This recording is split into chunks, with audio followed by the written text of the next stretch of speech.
Let me see. Are we live?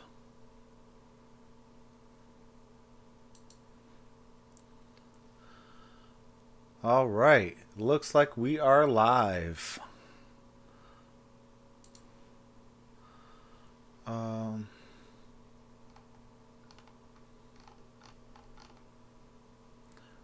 What's going on, Joseph Marshall?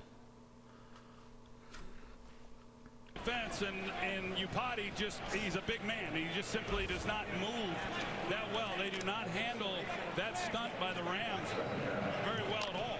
Right after, just after I said that they're an improved group, they give up a hold and pressure on Wilson. Brings about 2nd and 18.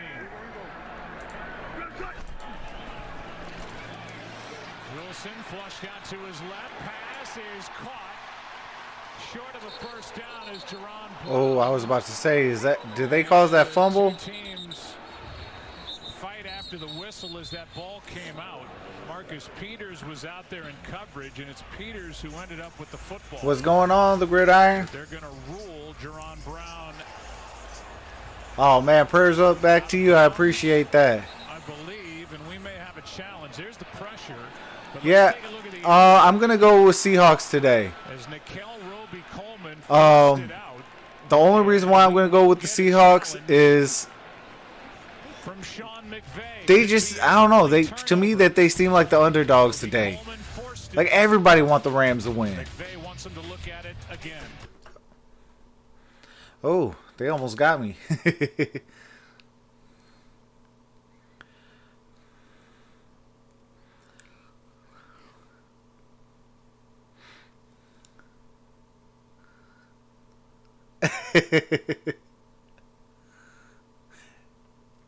Joseph Marshall says, may the football gods smite thee and thou's team.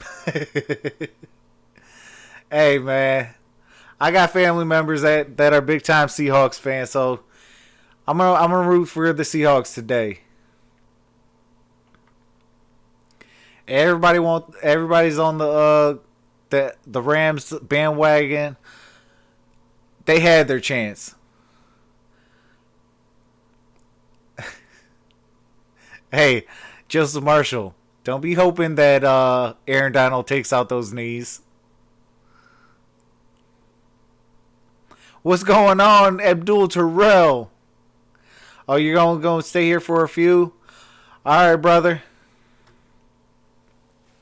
I appreciate you stopping in. I gotta see something real quick. What is that?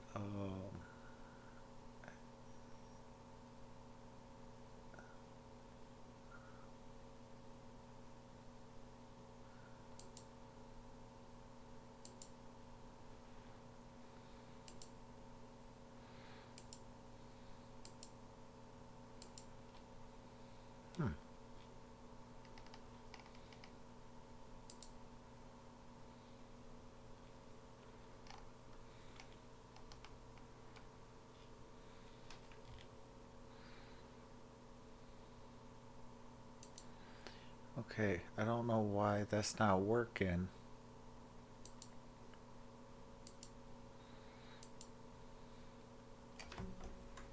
That cancer and return to what he loves. The NFL created. Ooh. Okay, I guess that button works for that too. Huh.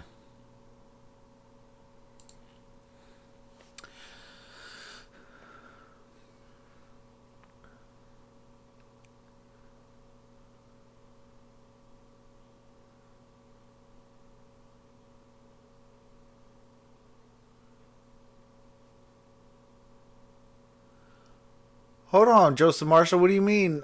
Isn't it strange the Washington Redskins are in Maine?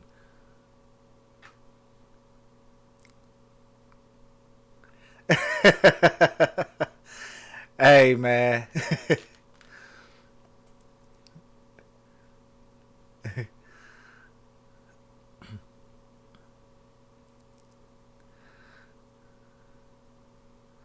What's going on, Gloria's daughter? Here it is. After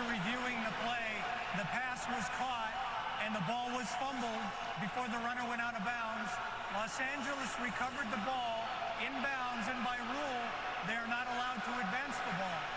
The recovery was at the 33-yard line, and at the time of the recovery, the game clock was to 13 minutes, 47 seconds.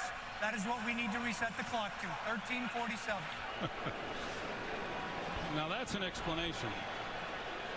That was impressive. That was impressive. Gloria's daughter, you changed your picture. I see you. Put a pretty good hit there on Russell Wilson. So under pressure on his 2 pass attempts, Jerron Brown was awfully careless with the ball, just in how he was handling it. That allowed Nickel Roby to then knock it loose. From the 33, the Rams take over. See what they do with this early chance. And here's Gurley trying to answer questions tonight. Lowers his shoulder, and a good start for Todd Gurley. 2-time All-Pro, was the NFL. What do you mean, Gloria's daughter? How do I keep highlighting stuff? The line of scrimmage that has given this Rams offense some trouble. You see right here the way they stack the line. It forces one-on-one blocks, and they come out on it in the first play, and they pick up a nice game. I'm not too sure. In the backfield, and a nice play is made by Poona Ford. A loss of 5. And they love this free agent from Texas. Well, Joe Noteboom, the left guard, he's being asked then to make a really tough block on Poona Ford. You're going to see here, he's got to try to come down and cut that off. That's not easy to do when you're running the wide stretch play like the Rams were. Now 3rd down and 6.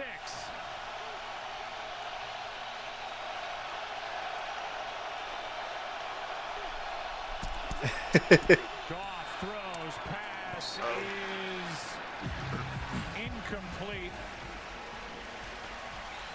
That was Gerald Everett. Pretty good throw by Goff, but along Gloria's the daughter sideline, says he Everett tries to could not keep it sneaky. haul it He in. don't answer anyone on That'll that pick up 4th one. down and a strong bit of work by this Seahawks defense. Yeah, you're not kidding. I mean, you give the ball to the Rams, with that part of the field, and they go a 3 and out. They challenge those wide receivers there on 3rd down. They were right up in their faces, and that's good defense. 47. Oh, you're talking about tagging somebody.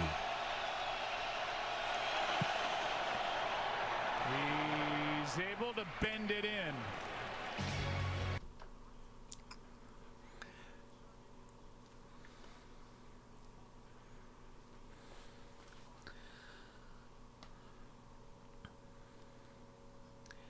Man, it feels so good to be back. I miss streaming, you guys. But my voice was not going to have it on Sunday night or on Monday.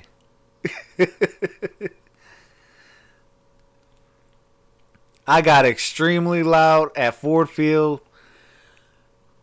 And man, that was crazy. Joseph Marshall, your quarterback got to hang on to the football. I don't know what's he doing. He came on for that one game, was tearing the league up, and then all of a sudden he starts fumbling and stuff. What's going on, Tara Gurley?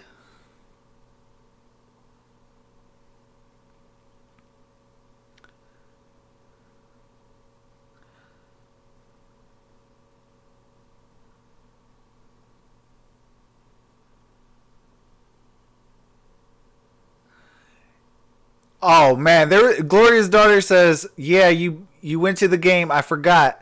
It must have been loud." Man, there was one time I literally had to clear my ear because I was like, "Man, I am so proud of these Lions fans. They were loud, they were hype." I was like, "Yes."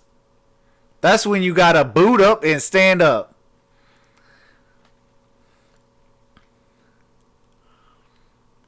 Tara Gurley, are you new to the channel? If so, I appreciate you stopping in.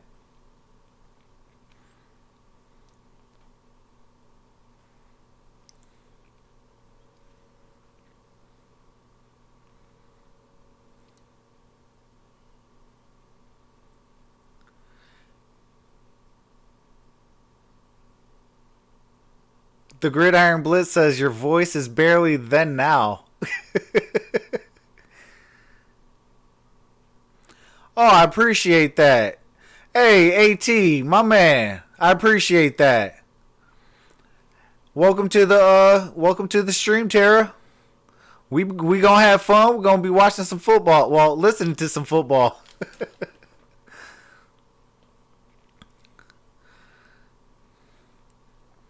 I will say this: Aaron Donald is a freak of nature.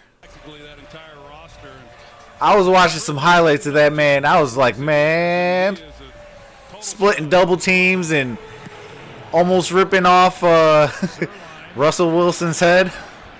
Into the end zone where Tyler Lockett takes a knee. So after the Oh, you're welcome, Tara. Jerron Brown, which, by the way, is the 5th lost fumble by the Seahawks here in 2019 as they're playing in their 5th game. They lost 4. Oh, you're going for the Rams? Year. The Rams turned that into 3 points. Yeah, and you think about it, Joe. I mean, the momentum shift once the Rams were able to get the takeaway. They give the ball to their offense with great field position. They pick up 9 yards with. This would be the only game I could actually root for Clay Matthews in his entire career.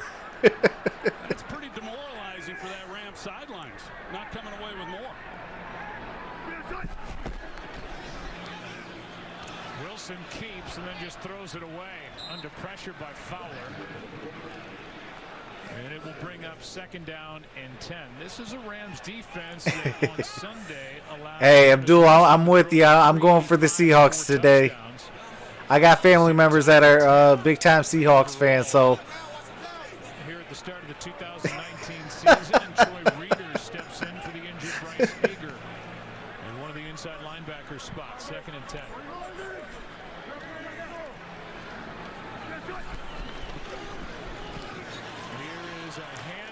Okay, I like that second effort, Carson. On 2nd and 10 gets 4.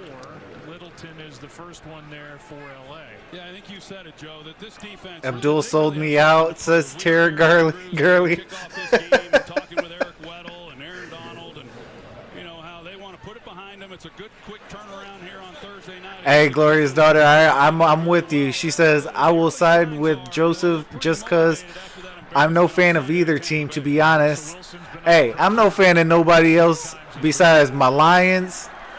And if the Arizona Cardinals aren't playing the Detroit Lions, I'll be a fan of the Cardinals because I used to live there as well. Oh, they got the first down. That was a nice second effort. That's back-to-back plays. Chris Carson had a good second effort.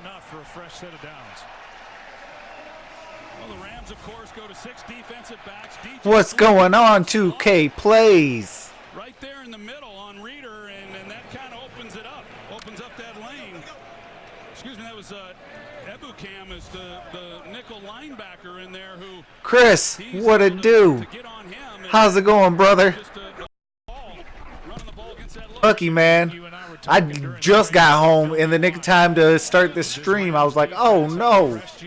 Every time at number 99 because right now he does not have typical Aaron Donald numbers. And he's one of those players you just cannot look at the stats at the end of a game and have any indication as to how dominant he is. I've never watched a Rams defense play and not come away totally impressed with Aaron Donald. Here is Wilson just able to get rid Speaking of Aaron Donald, about to rip off Russell Wilson's head. Oh, man. Number 3 was just lucky to get rid of the football. Well, here he is. Now he's on the right guard, DJ Fluker, and I mean, he moves around. And I assure you, whether it's Fluker or Upati at the left guard position, they do not want to see 99. Oh, absolutely. Joseph Marshall, how terrifying would it be to turn around and see Aaron Donald right up in your grill? It would be very terrifying. It just simply does not matter. And this time he's out here, and this time Ifedi better watch out. 3rd down and 13. Quick throw. That's the tight end Disley. And he's going to be brought down short of a first down. Nikel Roby-Coleman. Yeah, I think this is going to be a defensive-minded game. Donald with pressure, and that'll bring up 4th down. Yeah, and Russell Wilson's 5'11", and I'm not sure how he even saw where that ball. I mean, he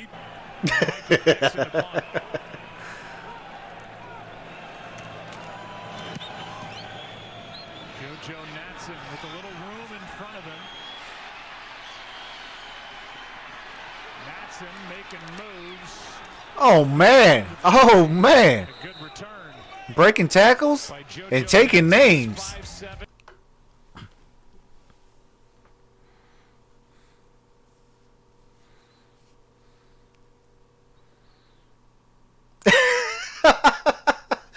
Absolutely, Joseph Marshall.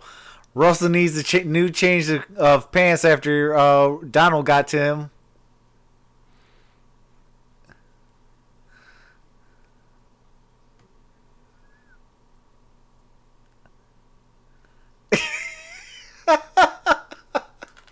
Gloria's daughter. Why does Sean McVay always look like he's holding in a sneeze?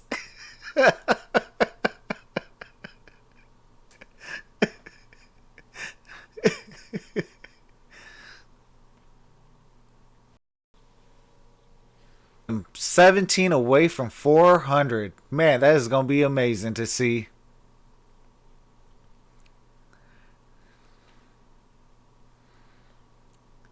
Gridiron, you're going for the Seahawks?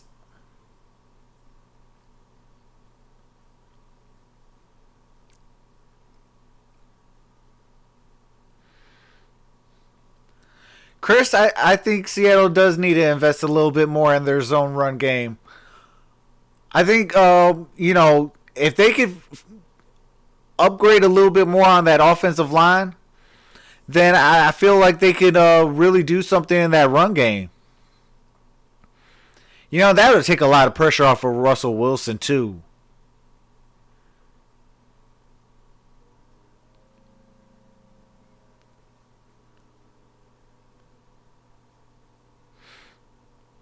So I guess I'm the only one that's going for the Seahawks then. Unless the Gridiron Blitz is with me.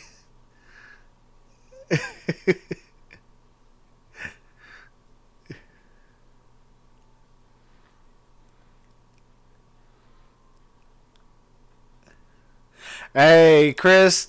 Absolutely. Okay, you know what? Can I change my... Can I change my, what do you call it? Because I want to tie too. I want the Lions to get a playoff bye week. What's going on? The smoking session? 31, 517 yards last week against the Bucks. But he threw 3 picks, fumbled once. He's turned it over 9 times this season. Handoff is to Gurley, and over the right side, he's able to get 4. Quentin Jefferson on the tackle for Seattle. It is pretty interesting that for a guy who throws for over 500 yards, you say, it really wasn't all that great. Anybody who watched Hey, ain't no party like a Detroit party, because the Detroit party don't stop. I mean, he missed some guys that would have probably changed the outcome of that game, and he's missed more players through 4 games than he may have missed all of last year. And Mark Gurley down at the 34. So 2nd and 7. Goff backpedaling. What a throw. Oh, that's a nice throw. I ain't going to lie. That was a thing of beauty with Goff not even able to step to in Everett. Throw delivers a strike for 22. Well, I love the way Jared Goff throws the football. I mean, he is as accurate as they come, and the key is, like most quarterbacks, he has to have time in the pocket. Where he struggles is navigating the pressure. He's a little too lax with pressure in his face. Goff, Gurley, forced out of bounds by K.J. Wright. And a gain of 2. So a 3-1 team, Troy, but with big question marks on their offensive line with their all-pro running back. And you talked about it, new left guard, new center. Roger Saffold is with the Titans. John Sullivan is with his family. Well, I think that it's easy to point at Noteboom and Allen because they're the newcomers, if you will. But none of those guys have played very well. 2nd down and 8, and here is Gurley with a head of steam and a 1st down carry out of bounds near the 30. And a good block by the tight end, Gerald Everett. A carry of 12 yards by Gurley. Well, they go with the jet sweep motion across. He knows it's man coverage there. You get the kick out from Everett, and then it's one-on-one. Ain't nobody was guarding him. The Seattle Seahawks have played more coverage. And then when they did, he was already getting towards the first down. Pete Carroll with two deep safeties, and so you get some running lanes like that at times. Here's another Straight through the middle. Gurley, and if there were questions, he's trying to answer them here in the first quarter. You see his touches.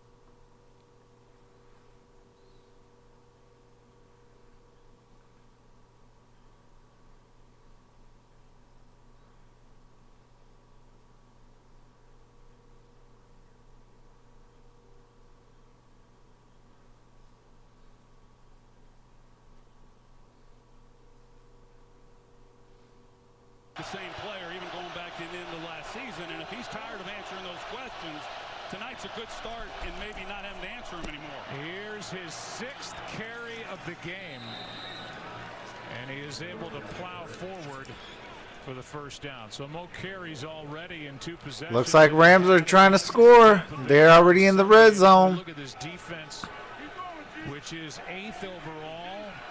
They're good up front. They're really good at linebacker. Well, they're really fast, and because they're so fast and talented at the linebacker position, they oftentimes stay in their base defense with the 3 linebackers, even against 3 wide receiver looks. And, of course, that's what they're going to get against the Rams.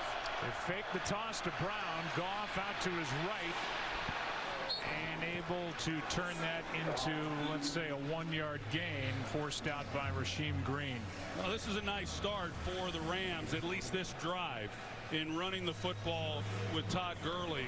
Like I said earlier, if you look at the success that the Rams had last year against the Seahawks in tight games, they ran for 150 yards in both of those games. And they're off to a good start here in this first quarter, and that's going to be key to keep this pass rush off of Goff. The smoke concession says Hawks are a second half team. Here's Brown. Malcolm Brown, who was a restricted free agent, gets 3. Was offered a contract by the Lions. The Rams matched it. Coming off a year where down the stretch. Yeah, the Buccaneers did destroy him. Joseph Marshall says you guys gotta be nice to the Rams. They just got destroyed by the Buccaneers.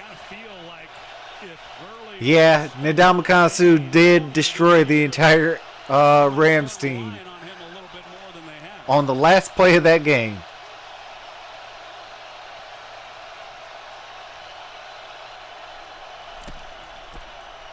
On 3rd down, Goff throws. Ooh. It's broken up.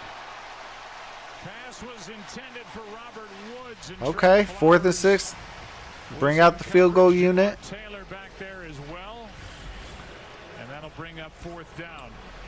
That is a really nice job of driving on the ball and keeping Woods from being... Yeah, they didn't give him his Super Bowl ring. That's the grudge with them. Jamar Taylor against one of the best route runners in the National Football League. He doesn't take the bait. He comes back and drives on it, forces another field goal. And an attempt of 32 yards. I won a lot of fantasy football with Greg Zerling.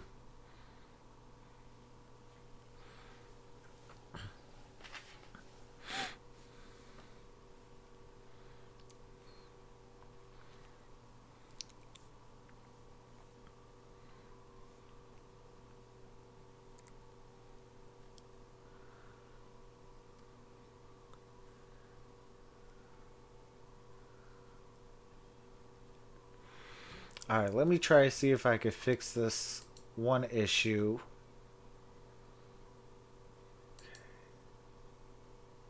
Docs. Okay. Okay.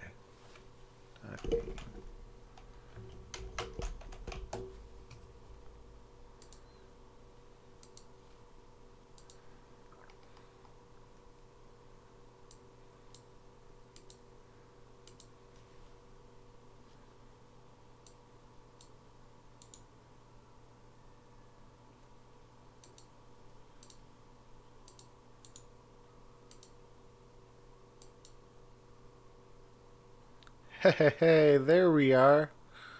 Okay.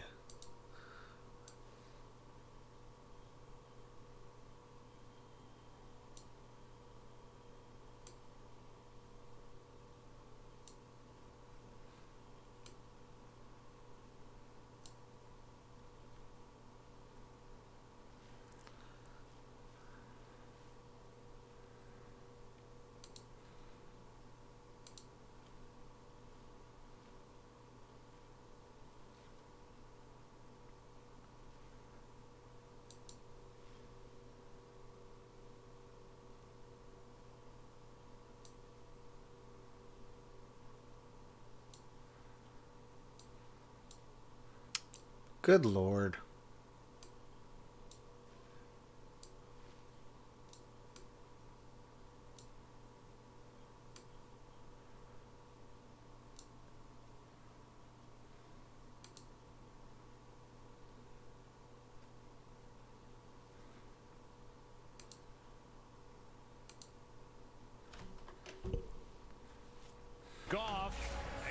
All right. So now we back in action. A 22-yarder to Gerald Everett, the big pass play on that last drive. And Greg Zuerlein will kick it away. He's made 37 straight now. Under 40 yards. Just hit a moment ago from 32. And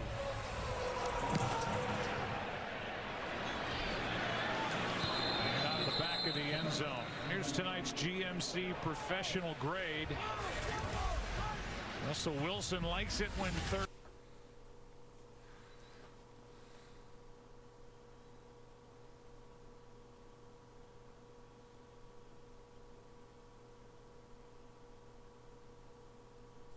On Thursday nights of 103.8.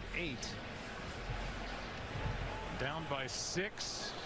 See that career passer rating overall. What's going on, Amy? Aaron Rodgers. We got Amy Amore in the building. What's going on? Saying Aaron Rodgers' name.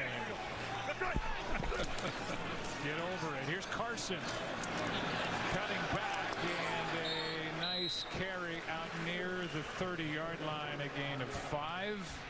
Talking a lot about Aaron Donald. Here is Aaron Andrews. We mentioned he doesn't have the numbers yet that we're used to seeing. I was speaking to his D-line coach, Eric Henderson, and he told me he was back at the facility on Sunday night after that Tampa Bay loss, very frustrated till about 10:30 at night, saying, I need to be better, I need to be better. His coach saying, it's going to happen. He missed about 3 sacks in that Tampa Bay game. Stay patient, keep working. He's only got 1, had 20 and a half a year ago to lead the league. Here's a catch by Luke Wilson. They love him up here. Here's a catch by Luke Wilson. They're not booing, they're luking. And a first down for Wilson, who got 10. Well, they brought Luke Wilson back into the fold here in Seattle, and he just runs a hitch route and probably made that look a little tougher than it needed to be with the throw and the catch, but effective nonetheless. He was with the Lions last year and was a star on Hard Knocks with the Raiders after the Seahawks traded Nick Vannett to the Steelers. They brought Luke Wilson back.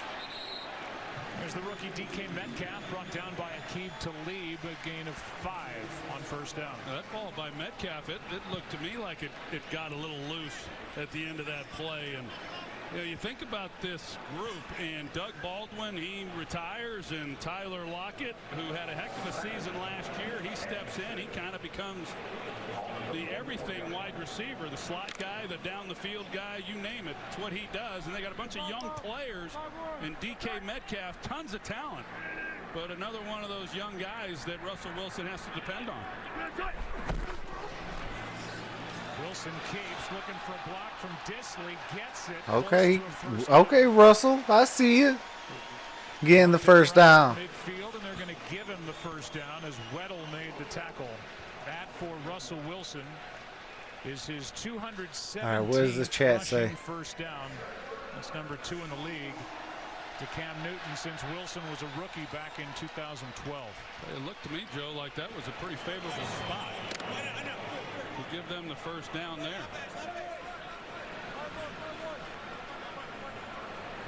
Well, it's a first down. Here's Carson, and there's Donald. came in to help out, but Aaron Donald right in the middle of it for LA. You forgot you were supposed to stream, Amy? You see Aaron Donald. Hey, that's all right. I've done that. What do you call it? Plenty of times. Cat-like quickness for a guy his size and the power that he has is really remarkable. And man, he's a nightmare. Even when they put, you think of the numbers, and I know that we talk about his sacks aren't there, and he expects more out of himself, and they come in bunches with him. Historically, he's gotten off to slow starts and ends up with big numbers. Oh, you gave him plenty of time. Oh, you gave him plenty of time. And Will Dissly with a first down inside the 15 to the 13, a gain of 38. Well, this is just Russell Wilson and the effect that he has once he breaks the pocket. The DB, he thinks that Russell Wilson is going to run, and for whatever reason, he just completely comes off of Dissly. Yeah, when you give Russell Wilson that much time, he's going to connect to somebody. Completion and big play.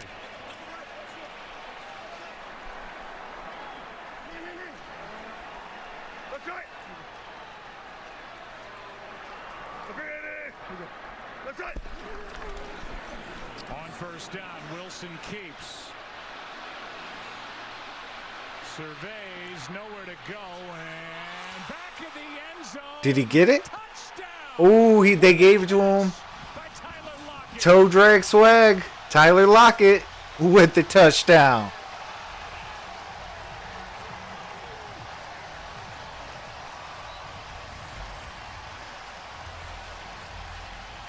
Let's take a look. Catch. 1, 2, yep. That is unbelievable. If you'd have told me that his feet were in play, I'd have said there is no way that this ball's caught with his feet in the field of play. I mean, there was great coverage. I don't even know how Russell Wilson thought he could fit that ball in there, but sure enough, he's got possession, both feet clearly in the end zone. It was unbelievable.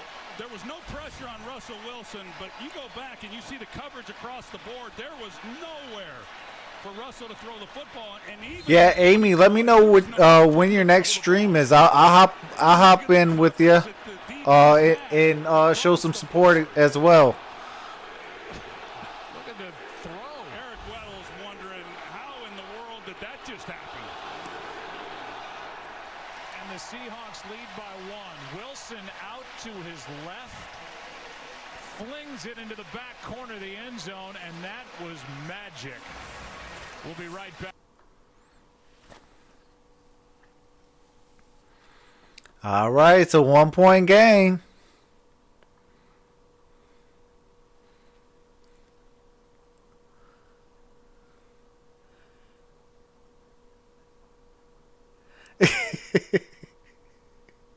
Abdul Terrell says, Terror, I wish they had a booing emoji. I'm going to petition Apple and Android to make one. Absolutely. Hey, Gridiron Blitz, I will definitely support that as well.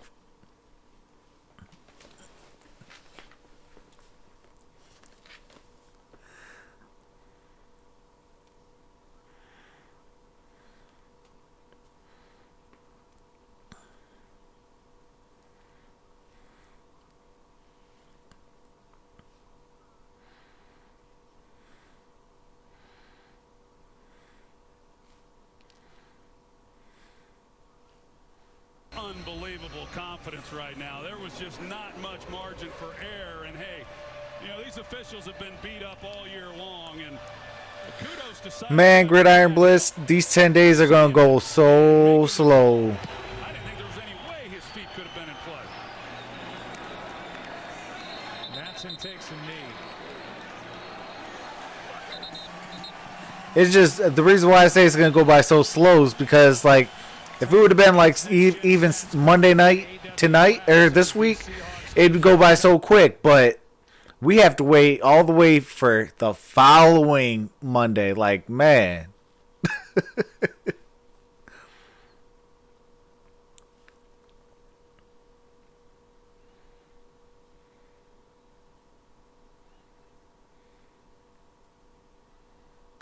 are coming off the edges. Seahawks traded their best pass rusher, Frank Clark.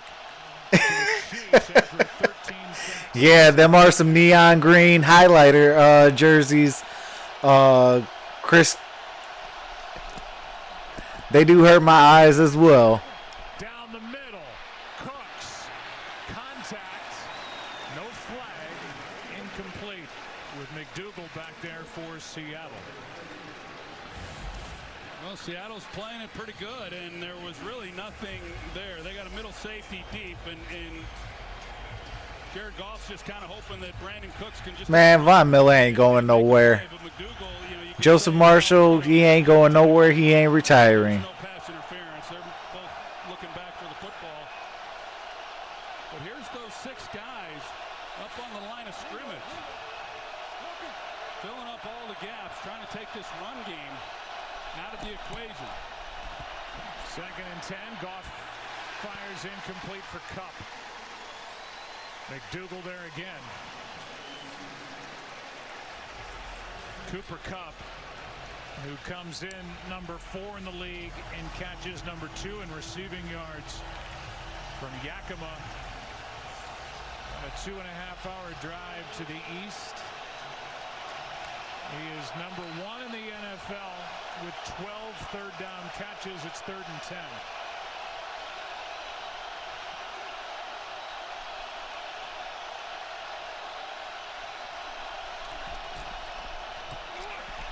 Oh!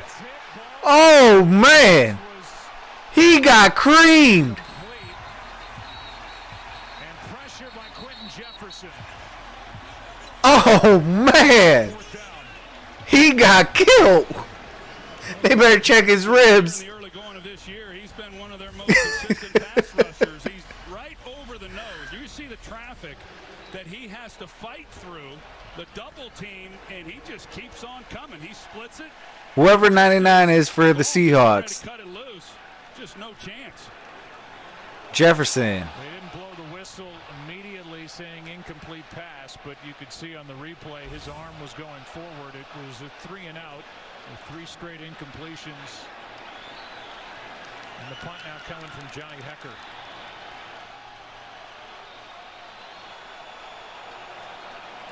Lockett waits. Flag is down. Tyler Lockett Down at the 20. Let's see what the flag is. Josh Reynolds, as he was coming in motion into formation, he started to move towards the line of scrimmage. I think that's where the flag came from.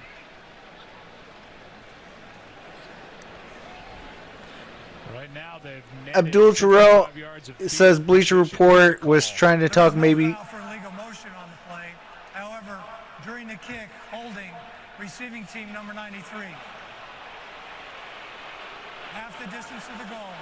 Oh, ball gonna be at the 10. So now they've netted even more. Postseason baseball is in full swing.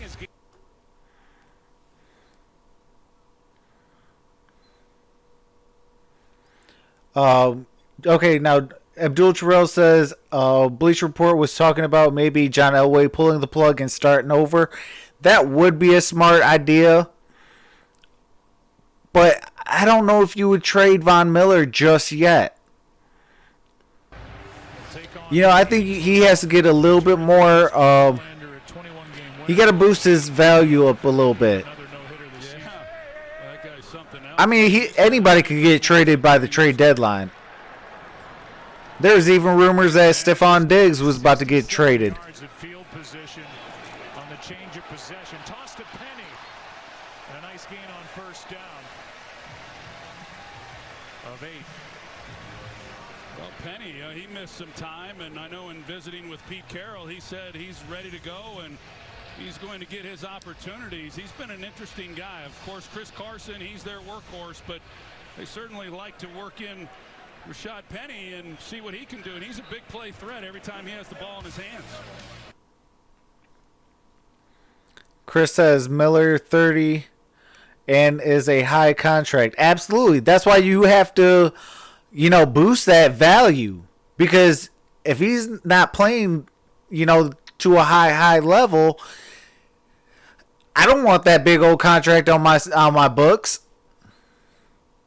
You know, that's why I say you gotta boost that value, and then, you know, it could, you know, even though he's 30, it could still, you know, if he's playing at a high level, it almost makes it seem like, okay, hey, he's still playing at a high level at 30 on a big contract, but it's gonna help us win.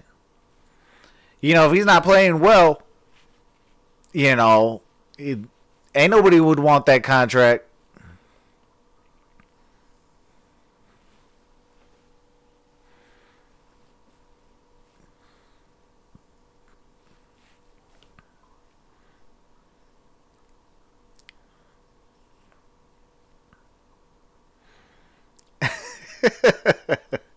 Joseph Marshall in Colorado, Von Miller is as high as his contract.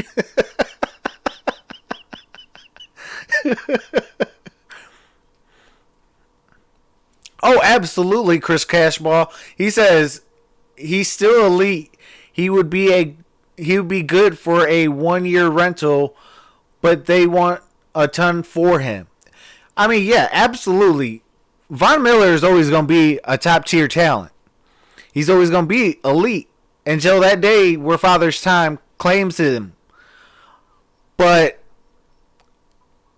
he has to... I don't know. How do I want to phrase it to where it almost makes like perfect sense? Like he needs to be Von Miller. Like right now, I feel like he's just a body on the team. You know, him. I don't know if it's him and, you know, Bradley Chubb's clashing together, or it's just, you know, their defense in general, or the coordinator in general. But that would be the only way I would take a chance on him, is if you would feel like, okay, it's the defensive coordinator that's holding him back. But I don't know, man. I mean, I would love to see Von Miller, but for that contract, man, oh man, that's one of them. Oh my God! Shout out to the Gridiron Blitz. False start, offense, number 73. 5-yard penalty. Second down. That is Jamarco Jones, who has taken over at right guard for DJ Fluker. Christina, what's going on with DJ Fluker? Fluker is currently doubtful with a left hamstring injury. He was in and out of the medical tent. He is still on the sideline, but not sure if he'll return. So Jones, a second-year pro, 5th-round pick out of Ohio State last year. They just got the 5 yards back, maybe more. Free play, first down. Jerron Brown, who has an early fumble, gets a first down out to the 32 and a gain of 20. All right, now let's see with the play by Ebukam, it looked like. You see how much space that they have out there to complete yep. this pass. And defense, number 50. Penalties decline. First down. you know, you watch the Rams, and through the first 3 weeks, they played pretty good pass coverage. And then, of course, on Sunday, they did not against Jameis Winston. And watching them, when they drop into their zone coverages, they kind of spot drop, and they really don't pick up any receivers that come into that area. There was a lot of air in that game on Sunday. And Joseph Marshall says, I'll give a 3rd rounder and 2 Little Caesars pizzas for Von Miller. Play made by Ebukam, who was guilty of that offside a moment ago. Gain of just 1. Shot Penny, first round last year out of San Diego State, has one 100-yard rushing day in his young NFL career, and that came at LA last year. 12 carries for 108. Yeah, and 12 carries, that's the most he's ever had in a game. So he hasn't gotten a whole lot of work at any one time. They split Penny out, and as Littleton across from him, Wilson will slide. Gain of 2. With Aaron Donald tripping. 3rd and 7. Sliding Russell Wilson, no flag, and a gain of just 1. Could be what, 3rd and 8 then?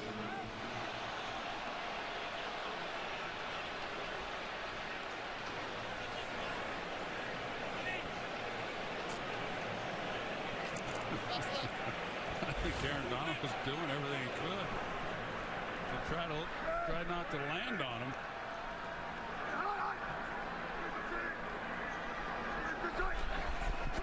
Third down and 8. Wilson to his left, flag on the play. Wilson forced out by Talib. It was Brockers with initial pressure, and now another flag at the end of it. Hey, wait, is that Nick Bellore? Looks like there are 2 fouls on this third down play. Hey, shout out to Nick Bellore if that is him. See whether or not, yep, there's the hold. There are fouls against both teams on a play.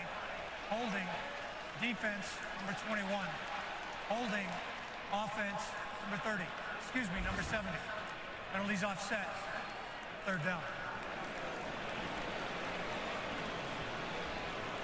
Akeem was the one who came up and made the play on Russell Wilson, but he's also the one who got called for the hold on Luke Wilson. So he's holding him there. That's where the flag comes in. It's a good job by the official.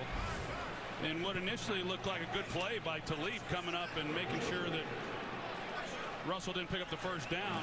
You know, they get the penalty and replay of third down. Third down and 8 in a 1-point game. Joseph Marshall? I don't think so. NFC playoffs. 1 Rams, 2 Panthers, 3 Cowgirls, 4 Lions, 5 Eagles, 6 Giants. And that'll bring up fourth down. I don't think so. Lions gonna probably be 3rd. I'm gonna say, I hate saying this, but I think the Cowgirls will be 2nd. Lions 3rd. Eagles 4th. Seattle 5. Dixon just got it away and hits a booming punt out of bounds. Littleton got through, and Corey Littleton. And I'm going to say the 49ers are 6th.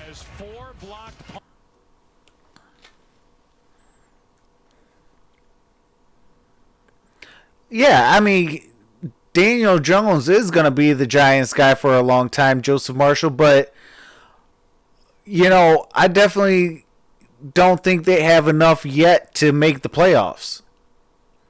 You know, just like even, no offense, but I don't think the Panthers have enough to make the playoffs. You know, didn't I hear that Kawan Short might be on IR? You know, that's a big-time body if that is true.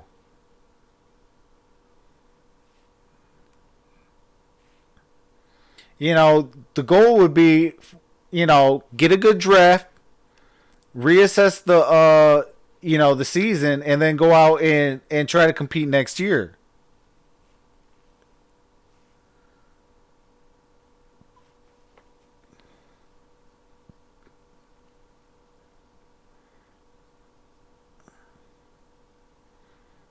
You know, Panthers are reshuffling their offensive line. Their defense is all banged up. You know. The quarterback is having fumbleitis.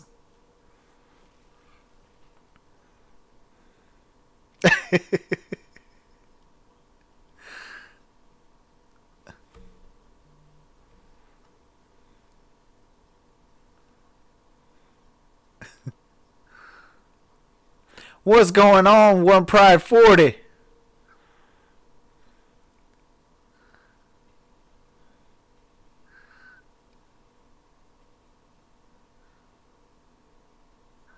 Yeah, I'm watching Ziggy Ansah. And would you trade for Miller? I wouldn't.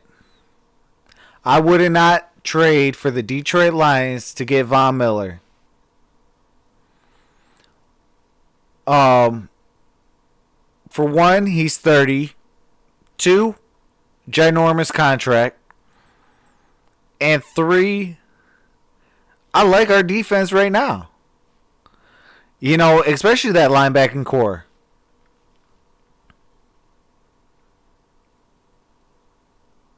A 7-6 ball game. Goff off to a very slow start throwing it. Handoff to Gurley, and he's wrapped up by Bobby Wagner. The 5-time Pro Bowler, 4-time All-Pro got through, no gain. Well, those big guys up front, they're keeping Bobby Wagner clean, and so he has a free shot. Then on the runner, and with the Seattle Seahawks, One Pride 40, we do need some pass rush juice, but you got to understand, our pass rusher is still he hasn't played a single snap this entire season, and that's Deshaun Hand. Deshaun Hand is still banged up. When he comes back, this is going to be a whole new look Lions defense. Gurley cuts back, third down coming up. Jared Goff has started 2 for 7 for 20. Was that 3rd and 6? 4 straight incompletions as he's about to face a third down. Yeah, 3rd and 6. And that trio of receivers, Kupp, Woods, and Cooks, who come in leading the NFL. The most receiving yards by a team's top trio. None of them have a catch yet. Yeah, no, they've done a good job. It's been a good scheme by Kenny Norton, the defensive coordinator. Now Michael Kendricks, he's off the field. They bring in the extra defensive back. Yeah, and that's another guy that, you know, could get healthy and contribute with that pass rush. Oh! Oh! And he still connected it.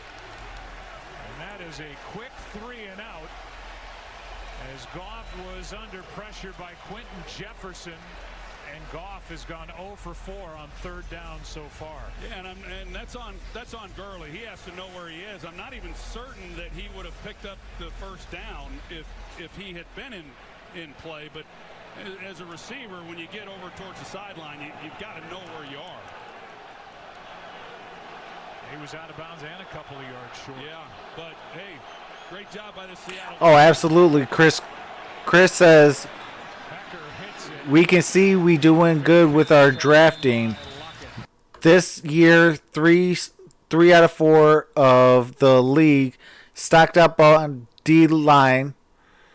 I think that alone will allow us to stay the course with the cap. Absolutely.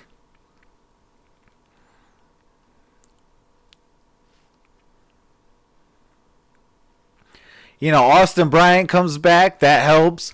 You know, Deshaun Hand comes back. That'll help.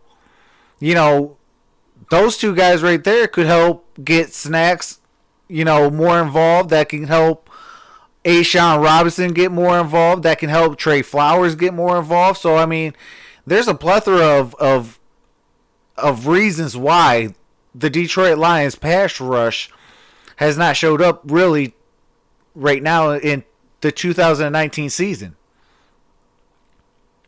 Now, yeah, do we have to have that next man mentality? Absolutely. Absolutely. You know, but I want to see this entire team when they have full strength. Because I guarantee you one thing. If this team is up and at full strength, offensive, defensively, and special teams, and yep, Chris, Flowers is heating up. He does always start slow.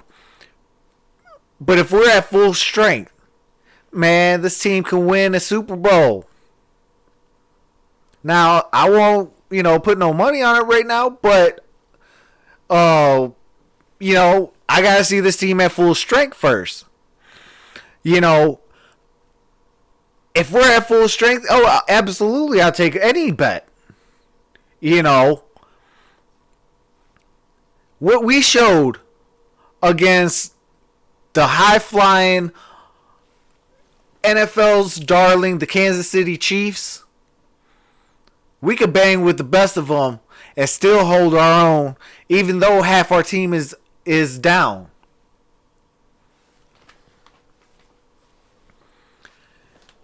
You know, Quandre Diggs goes down. Darius Slay's out. Who else? Mike Daniels out.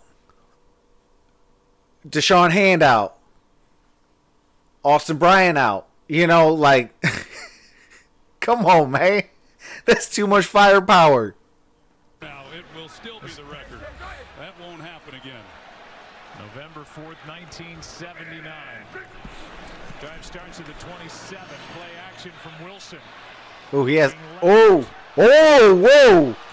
He put Iboku, Ebiku on his backside. Dante Fowler thinking about a sack that might have been and completes for 17. Well, initially, you've got Russell Wilson, who's rolling out to his right. They're going to try to throw back across the field to Chris Carson. But the Rams play it perfectly. There's nowhere for Russell Wilson to go. And then... Oh, no, that was... I mean, he just runs around. That was Dante Fowler. And you force these guys to try to hold up. That was 56. It's simply impossible to do. 17-yard completion. Handoff here to Carson. Takes it into Ram territory. How about Russell Wilson? One thing that, I don't know, it's talked about enough nationally is how tough he is. He's making his 117th consecutive start to begin his career. And that's pretty remarkable considering how many sacks he endures and how much running he does. But every time they line up, he's a quarterback since 2000. Wow, Chris. So far, the Lions won me 1,300. That's amazing. Oh, what's going on, Ted Cheney? Carson brought down a yard and a half short. Hey, Ted, I've been missing out. What do you call it? I missed Sunday Night Football. I missed streaming the Detroit Lions game and Monday Night Football. And the reason was because I was at, and they picked up the first down. But I was at the game on Sunday. Joseph Day came in late. Greg Gaines was trying to get off the field. Yes, We'll get the call. Seattle did not substitute. The Rams were trying to, and Russell Wilson. Oh, the Packers are going to get destroyed. I'm talking 31 zip again. Very long, but they're going to talk to Pete Carroll about it. But I'm pretty positive this is going to go against the Rams. There are 2 fouls on the play, both against the defense. Offside, defense number 91. Penalties decline. 12 men on the field when the ball was snapped. Defense, 5-yard penalty. First down. And the reason there are 2 is because Gaines, who was trying to get off the field, he was the extra man, ran off the field on the Seattle side of the line of scrimmage. And they picked it up on the carry by Carson. So either way, it's a first down now. The ball sitting at 1 prep 40. Aaron Rodgers might get hurt again. With that defense that we got.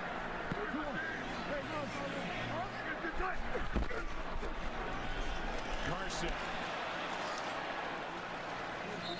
Just short of the 40, a gain of 3. Aaron, what's going on with Dante Fowler? Well, he's not on the field, and we saw him, try to sack Russell Wilson, not able to do it. Now he's headed over to the LA Rams bench. Before he was trying to stretch out what looked to be his left hamstring, but he's in a lot of pain, can't shake it off. They're looking at him now. Yeah, and right now they also do not have Aaron Donald on the field. So this would be a great time for Seattle to take advantage of those 2 big pass rushers not in the lineup. Wilson keeps, airs it out, down. Oh, and he caught DK Metcalf with the touchdown. 40 yards. Man, I should have placed a bet before this game. I wouldn't put money on him, but I would have been like, hey, a shot of if you're over 21 beer, if you're under 21, a shot of your choice of pop or soda. And yeah, 13-6, about to be 14-6. Yep, 14-6. The second round pick from Ole Miss. Oh.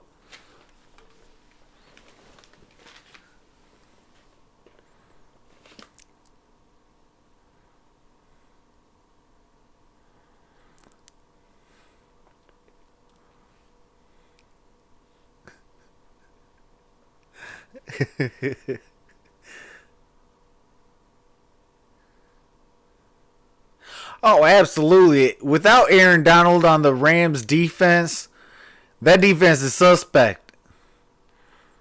You know, when you can split double teams, triple teams, and rip quarterback's head off single-handedly, yeah, you make the defense look suspect.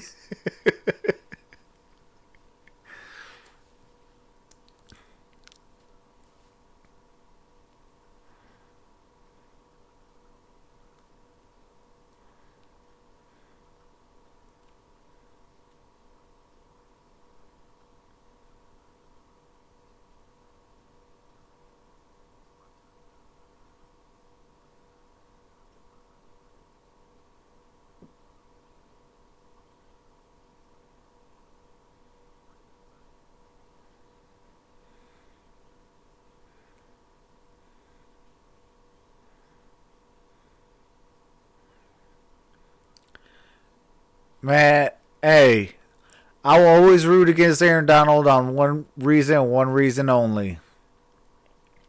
The Detroit Lions passed on Aaron Donald. So I have no respect for Aaron Donald. He's a phenomenal athlete. He's the best athlete at his position. Absolutely. I can't take that away from him. But to respect him is a different level.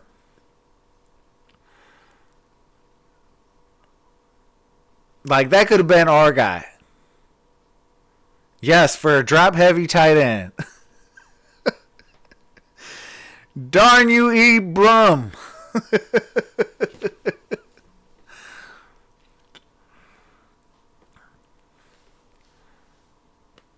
I mean, one Prep 40 says, I'm a big fan of Donald. I mean, I would be too, but we should have had him. You know, that's the part that hurts me the most. That's why I can't respect him right now. 2 touchdown throws from Russell Wilson, an 8-point lead. DK Metcalf has as many catches in this half as he had in the previous 2 games combined. The latest, a 40-yard touchdown. Let's go back to it. Well, you see Seattle goes 2 tight ends, heavy run formation, of course, and then watch the safety, John Johnson and DK Metcalf then running the deep post. Dang, Joseph Marshall, why you gotta say something like that? He says Aaron Donald said he plays football so he could tell his mom she would never have to work another day of her life. Respect him now? How can you not respect him now? I mean, like I said, he's a phenomenal athlete. It's just, man, it hurts so much that we passed on him. Goff, Gurley. Tackle is made by Kendricks. Strong tackle, a gain of 1. Let's take a look at tonight's impactful duos presented by Ghost.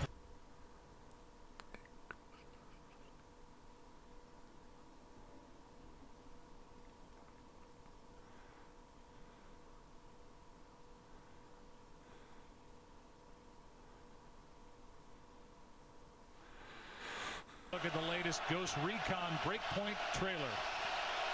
2nd and 9.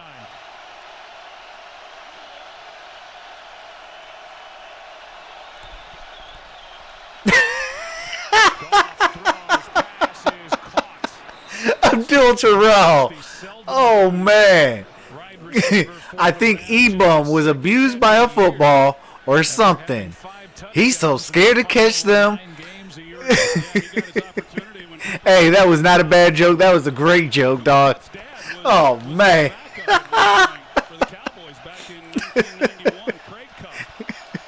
Hey, instead of child abuse, he got football abused. He was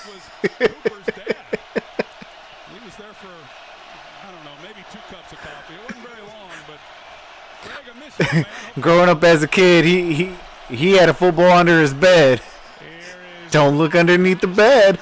And a first down as Goff tries to get hot. He finds Robert Woods, who had a big. Hey, shout out to the new subscriber. I appreciate that. 10 of them for first downs. Well, this is a nice drive. You look at the score right now. 6 minutes to play in the half, and the Rams have had opportunities. They've had good field position. Just a couple field goals to show for it. Play action. Goff protected. Pass is caught. Flag is down. There's Kupp. Back-to-back catches by two members of their big three on the outside. First it was Woods, now Kupp. And again, a flag is down. That one good for 25 to Cooper Kupp. So I just want to let you guys all know. Use of hands to the face. Defense number 21. Penalties decline. First down. So I just want to let you guys all know. This Saturday is my very last Saturday off until July. You will see me on every day. So definitely subscribe to the Gridiron Blitz and myself, because you will see me on every day from Sunday till July. Tried to get to the edge, then cut upfield, and Bobby Wagner is out there. The ball came out.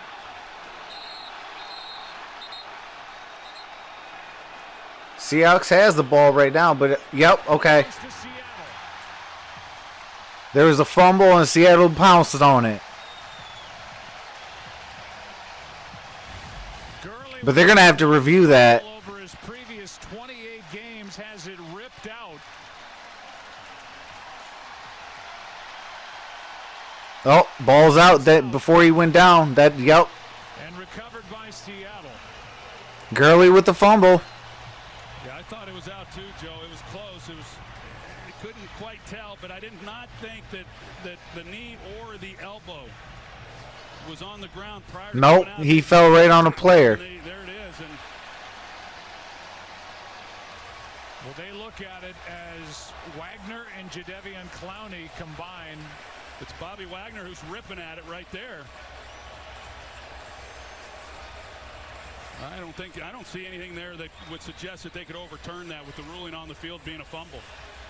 And then Clowney comes away with the ball. Well, and they've got a nice drive going. They were protecting Jared Goff and giving him some time to. What's going on, dim sum? Another big defensive play by the Seattle team. Mike Pereira. Yeah, I thought for a second. Play is under review. I thought for a second that they might rule on the field forward progress, but they didn't. Had they, then you can actually. One Pratt 40 says, "What's worse, us passing on Donald or the Bears passing on Mahomes?" Man, that's a tie. That's a week one. That's a tie. How do you pass up on Patrick Mahomes and Deshaun Watson for Mitchell Trubisky? Just like how we took Ebum instead of Aaron Donald.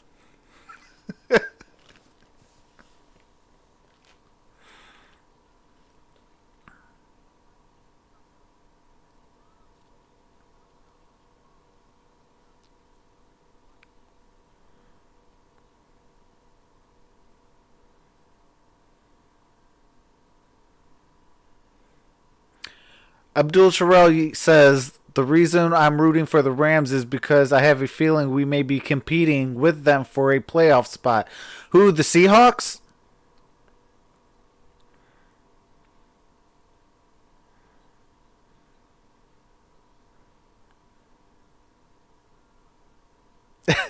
Gridiron Bliss says, us, easy. Forget the Bears. Absolutely. Chris says, nope, I'm glad they chose Trubisky.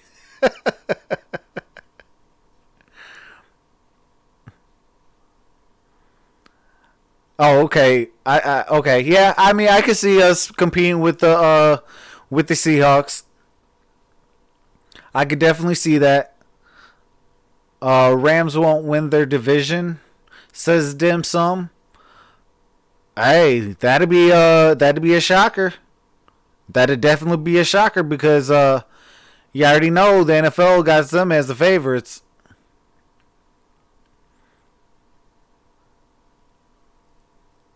Oh, absolutely, without a shadow of a doubt. One Pride 40 says, so if Quinn was our GM at the time, do you believe Donald is a Lion?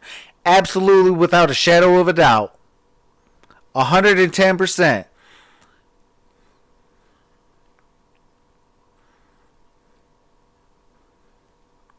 Because you got to stop and think about it.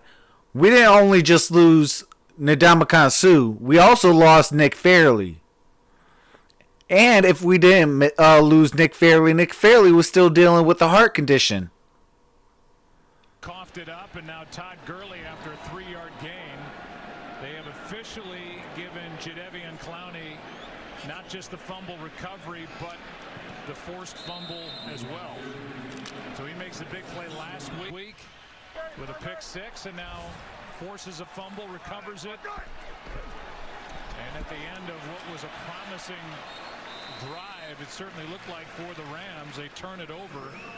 And here's a 4-yard carry by Chris Carson, brought down by Brockers. I think Pete Carroll and the Seattle Seahawks pretty happy with that trade for Jadeveon Clowney, and it just seemed like such a great fit when they for him to be here. Stephon Diggs did return to practice today. The absence of Frank Clark, but I really think it's more Jadeveon Clowney, and that's why they went out and got him. They needed another pass rush. I don't think Nick Fairley is playing Abdul. Who last year was the Seahawks' first 1,000-yard. I think he's out the league now. Lynch was here. He has a hole in his heart, I believe it was. In the league, gets 8 and a first down. Well, this is a crucial defensive possession for the Los Angeles Rams. Absolutely, One Pride 40. He says we are blessed to have Bob Quinn as our GM. Absolutely. And Quinn we trust.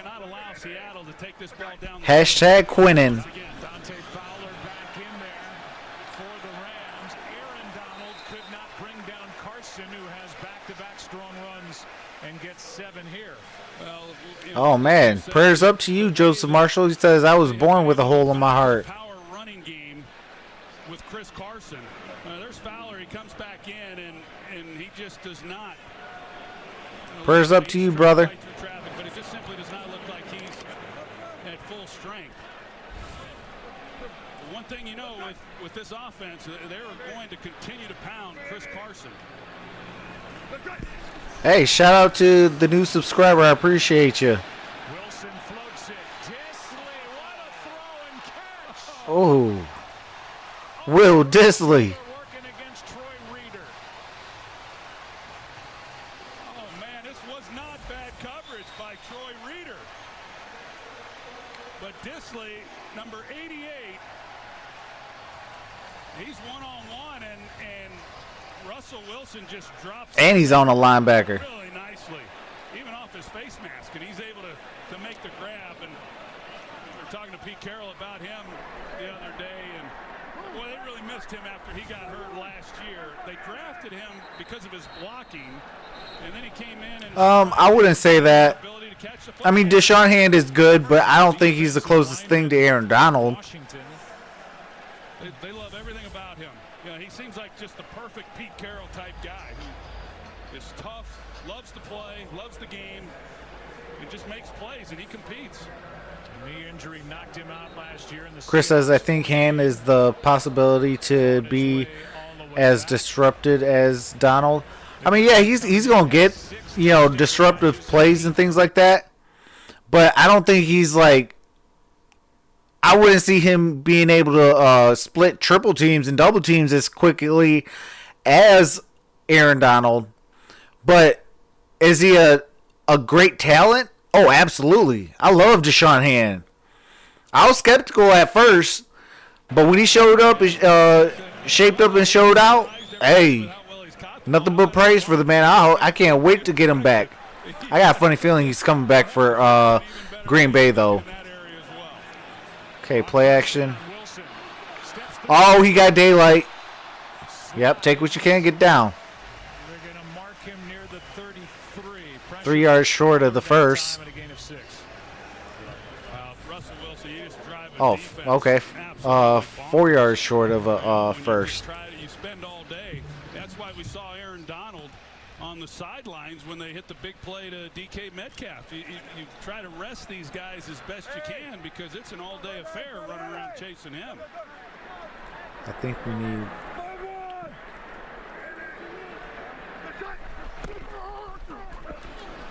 Here's Penny. Penny a yard short of a first down. And we are approaching and we'll hit the 2-minute warning here in Seattle. Seahawks lead by.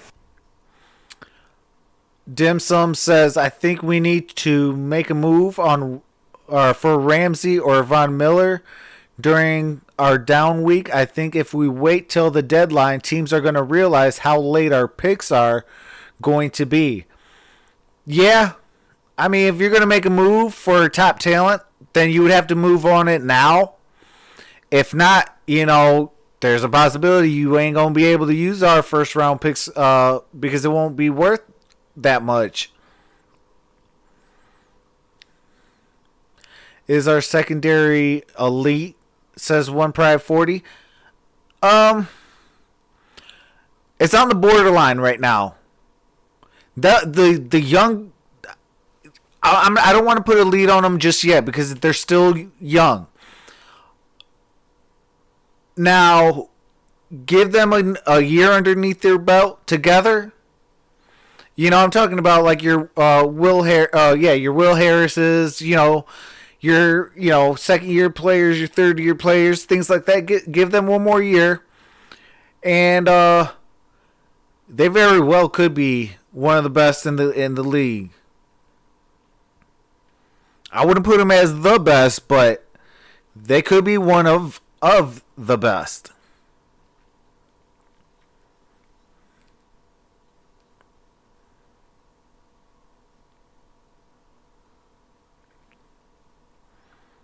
Yep, absolutely, Chris. He says, I think Austin Bryant, November, December, going to be real good for us. He's just building muscle and working on techniques now.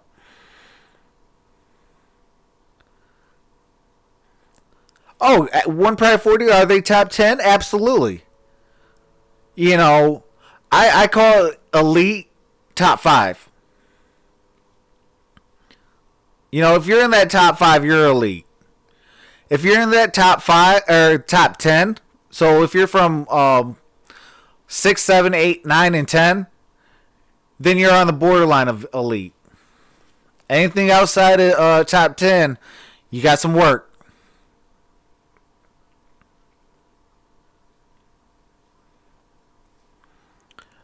Ted Cheney, will the Lions be able to keep them together? Who are you talking about? Wilson has made some tremendous throws. One Pride 40 says top 10 is elite to me. I mean, it's borderline elite, technically. But top 5, that's absolutely elite. That's the best of the best.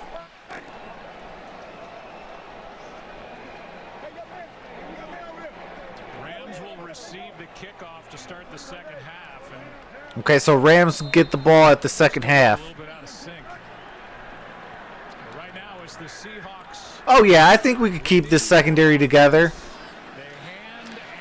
Because you got to stop and think about it. After this year, we don't have to renew Tavon Wilson, and we'll have younger guys and things like that coming up into their own. And, Bob Quinn never quits getting guys. So, that puts pressure on the players that are here to shape up or ship out.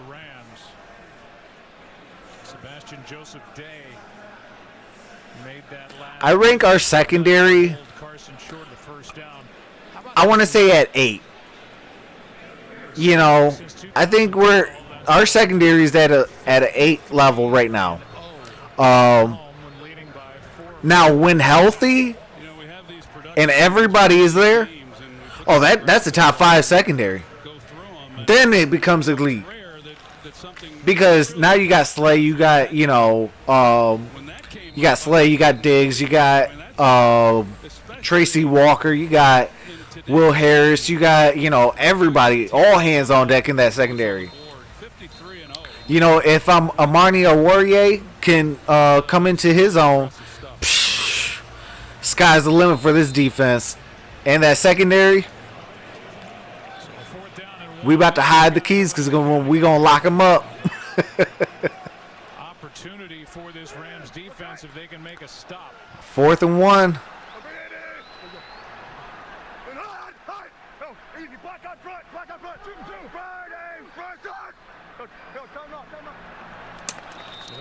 Man, I would have tried for it.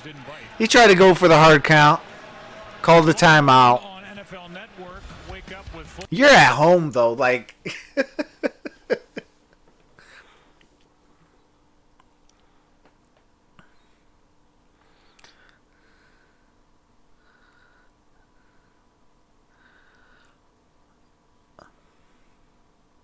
It's an 8-point game right now, and you get a chance to extend it to 2 possessions. And so by the pull, we have the same system as Pats. Right call, really we stock secondary up like mad because them players costly versus the cap. Having good and many players will keep costs low. Same with the trenches. Means you can get.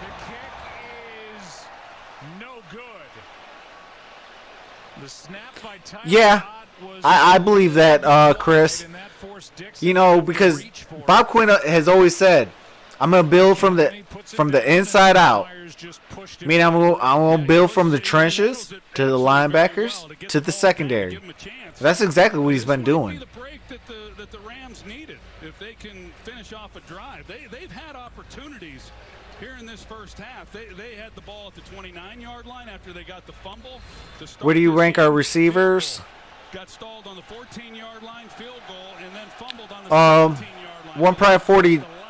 Is it just wide receivers or is tight ends available in receiving? Goff, quick setup and throw, and he's able to complete to Robert Woods. And a gain of 9. And tight ends. For the tackle. I would say we got a top 8 receiving core too. I would say top 5, but my boy TJ got to get more consistent. We got to stop and think about it as well. This is only his 4th game.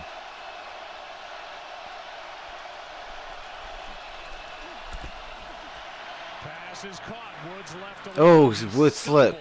He would have had the first, though. Well, they're in Zerline's range already, so that's a good thing. And Goff just has to realize that and be smart with the football and see if he can't get a little more. That is complete to Cup, and he's going to hop out of bounds to stop the clock. Okay. First down, 32 seconds left. 24-yard line with 32 seconds left. This is impressive. This is impressive. They're marching down the field. They're trying to score. Hurry up. It puts the defense at a disadvantage. Now with the clock stopped, you wonder if Ken Norton's going to dial up some pressure and see if they can't cause something negative to happen for this offense. I would say we're probably, just in our division alone, I think we're one of the best teams overall, throughout the board. The only thing I would say is overall defense. As far as pass rush, I would put the Chicago Bears ahead of us, because obviously you got Khalil Mack and he's just a pass rush monster.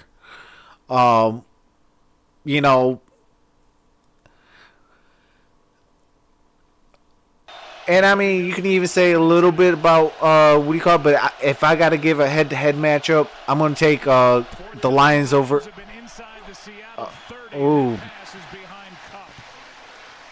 I don't know why he passed it behind him. I would have led him forward towards the sidelines. You don't throw the ball to the middle of the field with 20 seconds left or 25 seconds left.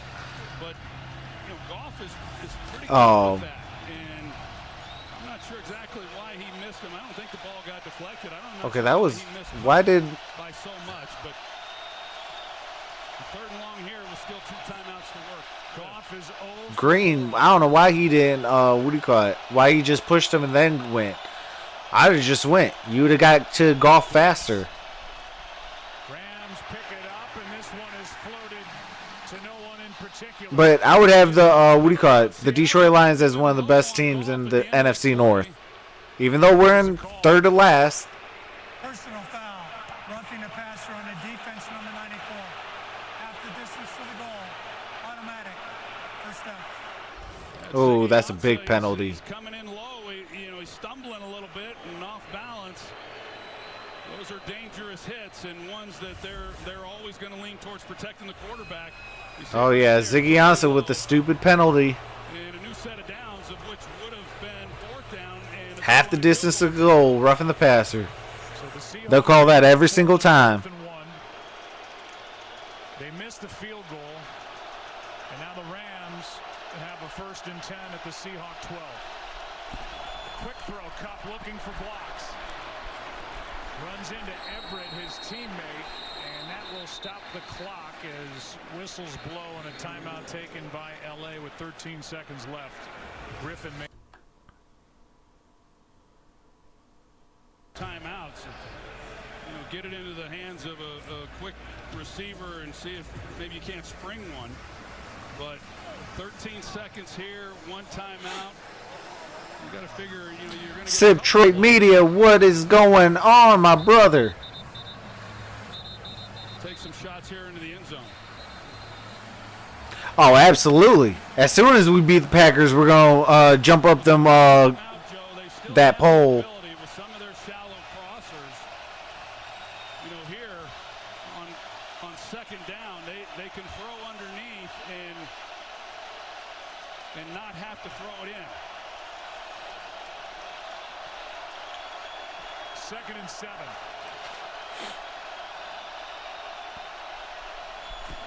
Just a 3-man rush. Goff fires it. Touchdown. For the touchdown. Who's that, Cup? Yep, Cooper Cup.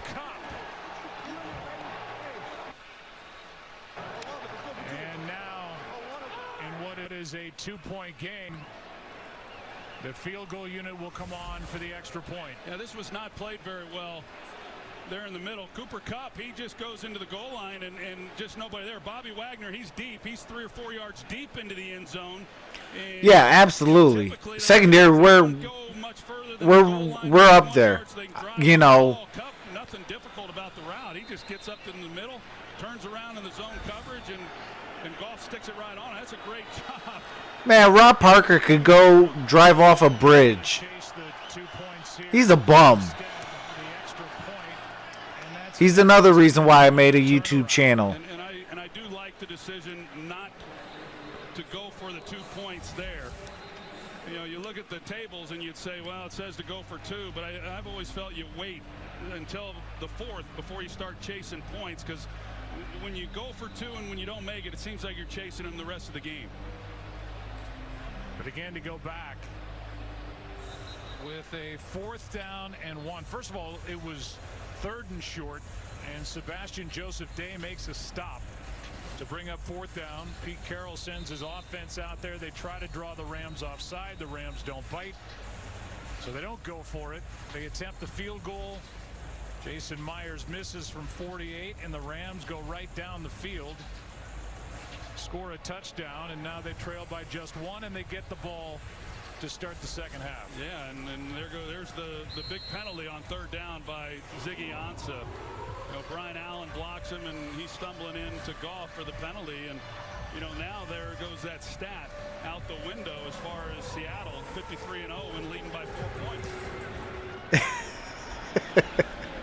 Sip Trade Media says Rob just thinks he got a shine because he made a Pat Statford.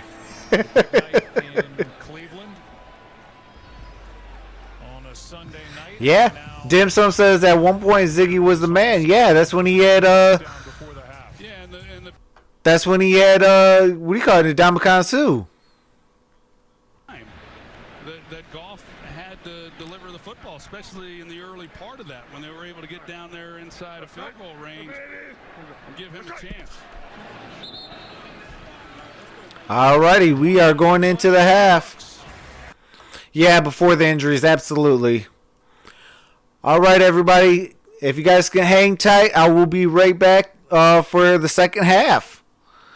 It's a good game. I didn't think that, they were going to get that last minute touchdown, but hey, shout out to the Rams for fighting back. It's a game now.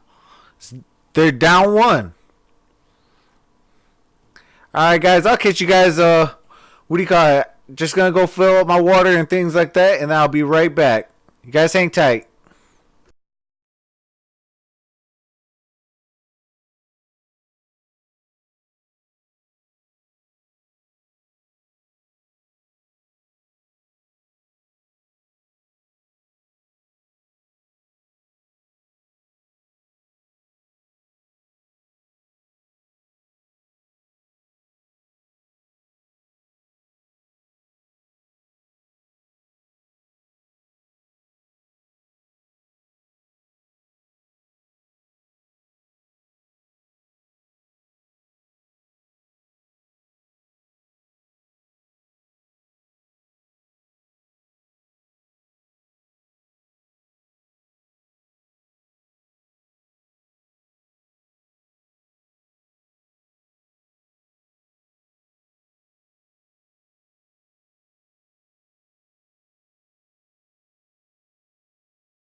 All right, all right, all right.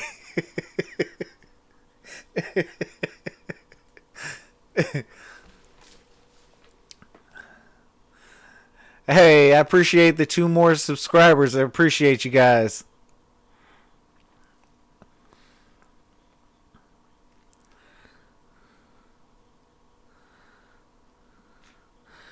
$13 away from 400. Man, I could taste it so much. This is going to be amazing. Oh, man, I cannot believe this. Woo!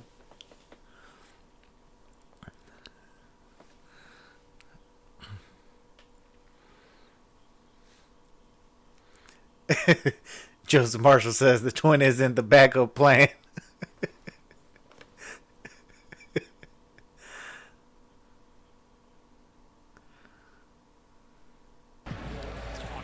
All right. Added the late owner Paul Allen's name to the Ring of Honor. Seahawks lead with 1/2 in the books here at the start of Week 5.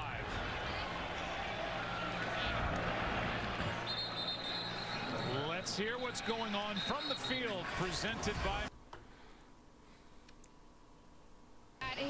What killed his offense really in this first half was those 3rd downs. 0 for 4 in the first half. We have to convert, he told me, and he said both for the offense and the defense really have to be efficient on early downs. Good news for the Rams defense. Dante Fowler seems to be okay. I appreciate that, Chris. He says, just have fun, my friend. Don't worry about subscribers. Look, I got 0. Hey, Chris, you know what? On first down, they fake it to Gurley. Hold on. And now throw it to Gurley, incomplete. And there wasn't much out there anyway. Now for Hey, Seattle, you technically got 4. Here's Christina Pink. Some great throws by Russell Wilson in that first half. Chris, you got 4 subscribers now. That's what he's been doing all year. Russell makes great decisions, and guys are making plays for him down the field. He said they've negated that Rams pass rush by getting the ball out quickly defensively. He thought they did a good job making adjustments after the first quarter, except for that 2-minute drive. All right, Christina, 2nd down and 10.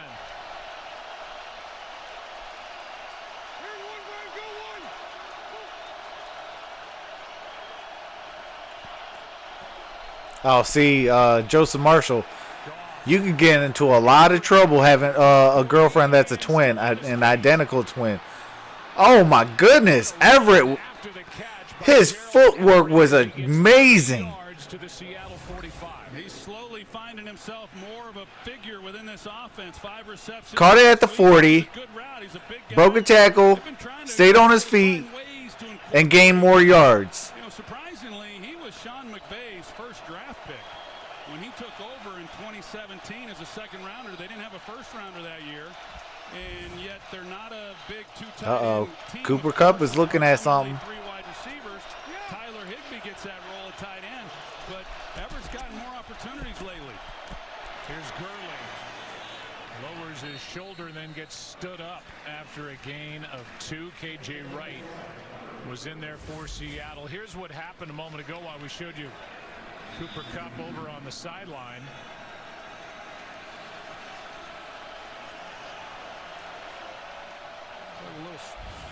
Maybe a little strain is just coming down a little bit awkwardly on that left leg, but he's still out there. Back in the huddle, and now And twins. Jared Goff on 2nd down.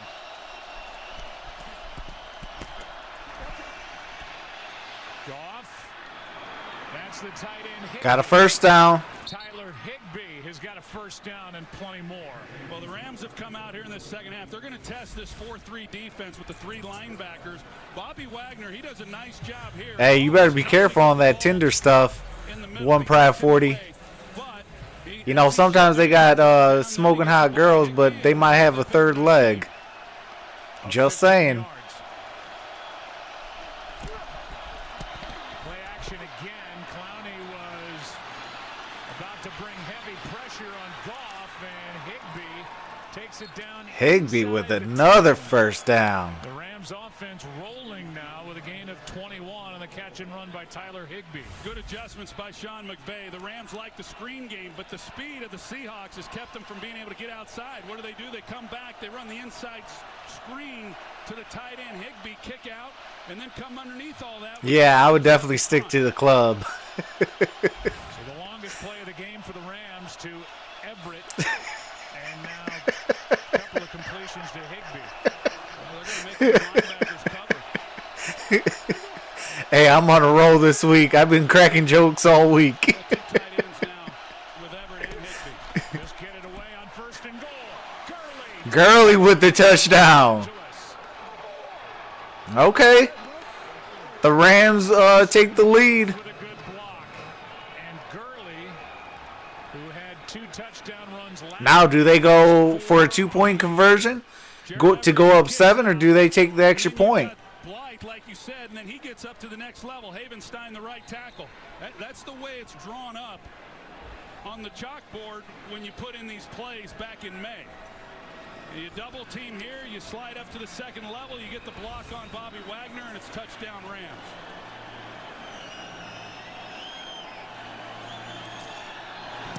low snap. Good job by Hecker. And the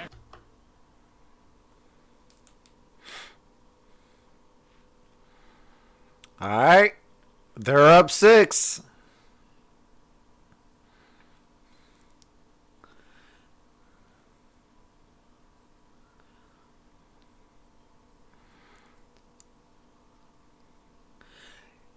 I'll tell you one thing, though, Joseph Marshall.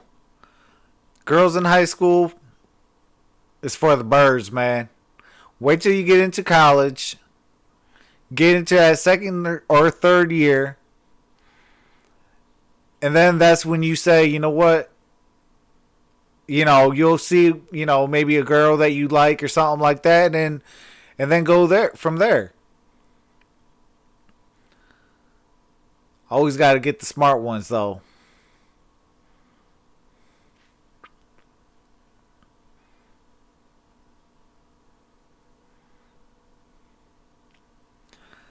One Pride 40 says, all I know is I'm hitting the club to Halloween.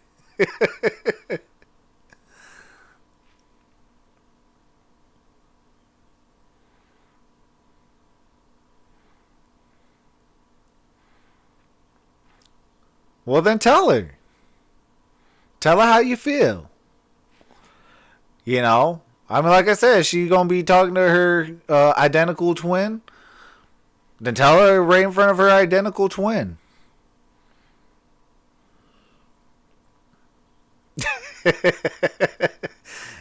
Abdul Terrell says, yes, nothing like an airhead.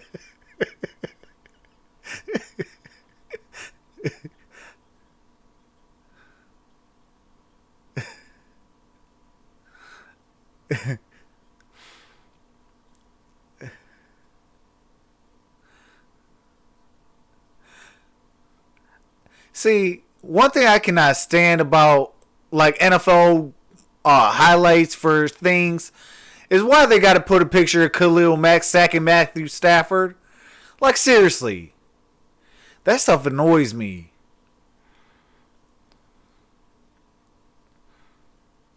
Like, it's bad enough we don't ever get a commercial. But then to be in a commercial and get destroyed by Khalil Mack, like, really? Come on, man.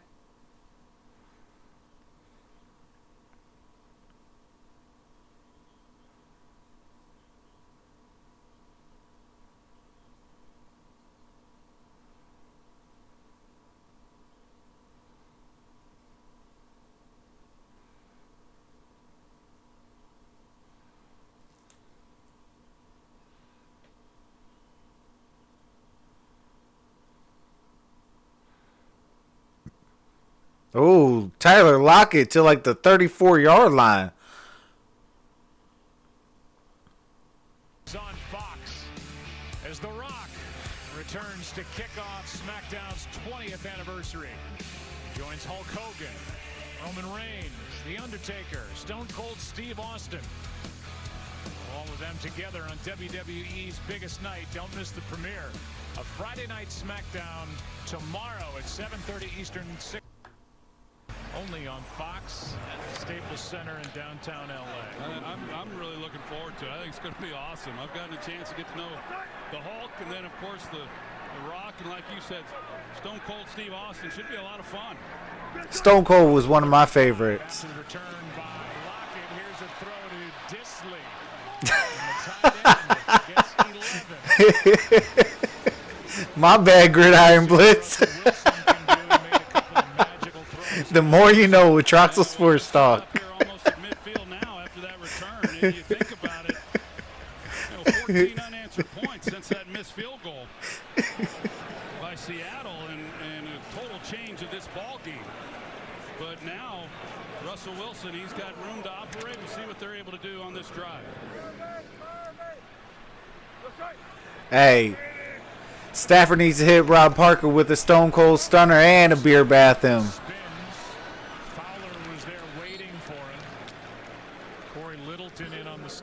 Yours was Kane. I will say this: if it wasn't Stone Cold, my very next person would be the Undertaker. That was my guy. And they did it very well. And they have started to run the football again, of course, with Chris Carson. But ultimately, this game's won and lost by Russell Wilson. But the Rams are overloading this run game right now. I respect Wilson to take a shot. Joseph Marshall. If Stafford was a fight in Super Smash Brothers, he would be Jigglypuff. Wow. Aaron Donald with penetration on the play again, and Matthews is there to wrap up a loss of 6. Yeah, Dwayne Brown, and then he gets caught up because as Matthews is coming up the field, he then comes underneath it. Abdul Terrell. And then he has just a straight shot on Russell Wilson. That's the inside. This is now Troxel Sports Talk and Relationship Talk at the Gridiron Blitz. Out the backside, but now it brings up a 3rd and long. That is 6 sacks now for Clay Matthews after a career low 3.5 last year with Green Bay. Yeah, that PG stuff killed the WWE. And then the lack of writing, you know, it's a darn shame that a lot of these guys ain't got no future now in the WWE. Outside for a handful of guys. From Russell Wilson, you see the lane, nobody in his face. So, you know, a great return to set up this drive, and they look to be moving. 4th and 13. Good Lord. Michael Dixon, who set a franchise record as a rookie last year in the net punting average category, hits it. Natson gets away. Oh. Is corralled near the 1, maybe the 2 by Amadi. They might respot that though. Ugo Amadi. Oh no, he didn't touch it. It looked, the first glance, it looked like he touched it.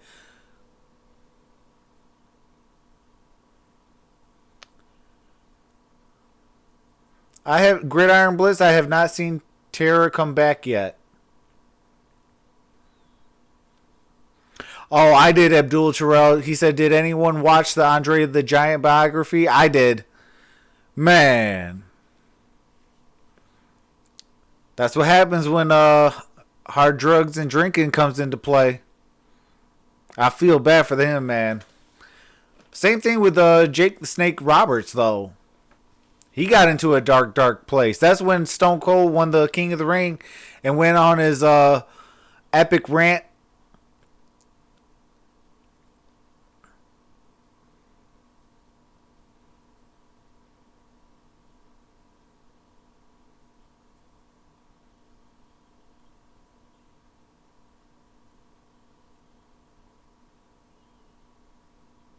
Yeah, Chris, yeah, definitely. I can see that. He says, you guys know that the NFL business charter is like the WWE. It's listed as entertainment, not football. Absolutely. Anytime you have money involved, things get screwy. Joseph Marshall says, my favorite WWE guy is the Macho Man, Randy Savage. Oh, yeah, brother. I still remember his Slim Jim commercials. Those were classic. Step into a Slim Jim. Oh, yeah.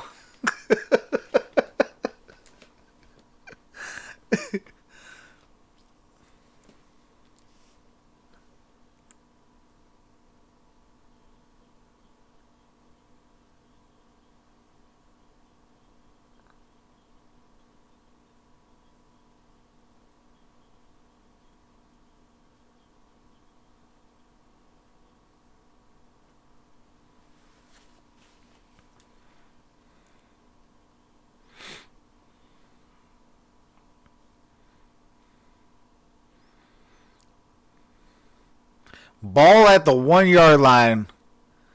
Oh! Oh! KJ Wright almost got him. KJ Wright was close.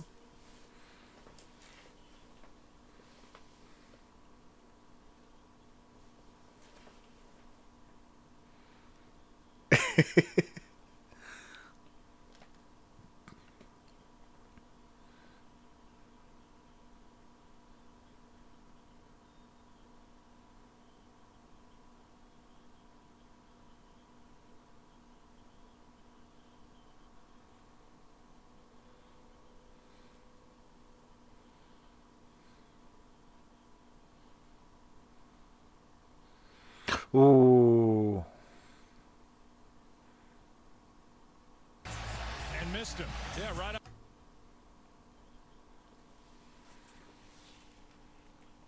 And just not a very good throw. And you see Sean McVay, that's the one they were looking for. Chris says fans from Cleveland tried suing them, season ticket holders. Judge threw it out because NFL is not listed as football, it's listed as entertainment. Wow, that is crazy. It's an entertainment product, says Chris as well. If you're Johnny Hecker, you have no room to work. Just get it away. Goff in trouble and just got rid of it. Kupp was the target, incomplete. And Ziggy Ansah was back there covering Cooper Kupp. And it was Jadeveon Clowney that was able to get pressure right through Havenstein, and then Gurley and Goff almost made a big mistake right there. When it's not there, you just cannot hold it, and that's one of the things that Goff has got to get a little bit better at. That's what hurt him against Tampa. Packer just gets it off his foot, takes a forward bounce, but it's going to be out of bounds inside.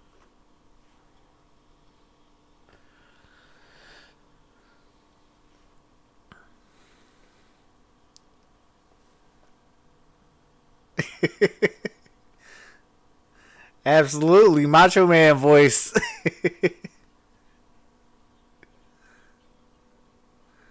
Yeah, it's a commercial right now.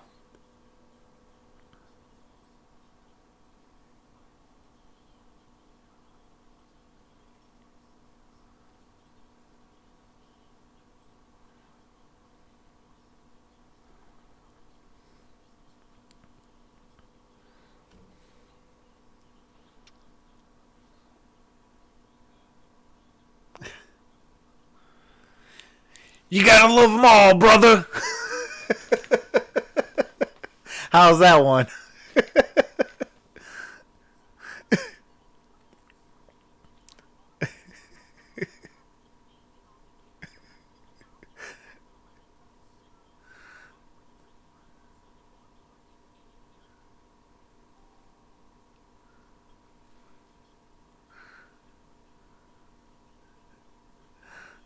Welcome back, the Gridiron Blitz.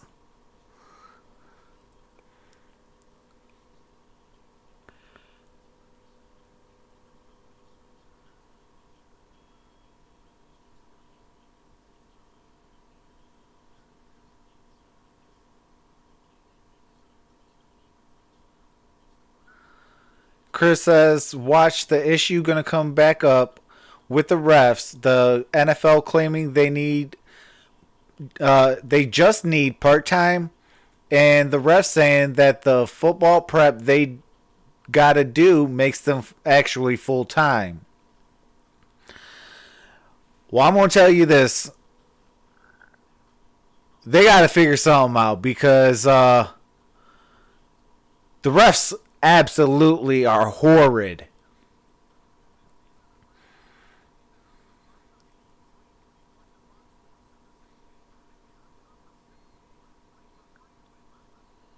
Hey, wait.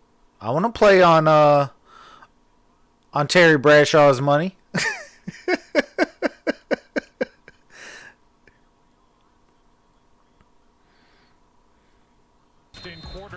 All right, we are back in action. A drive inside Rams territory.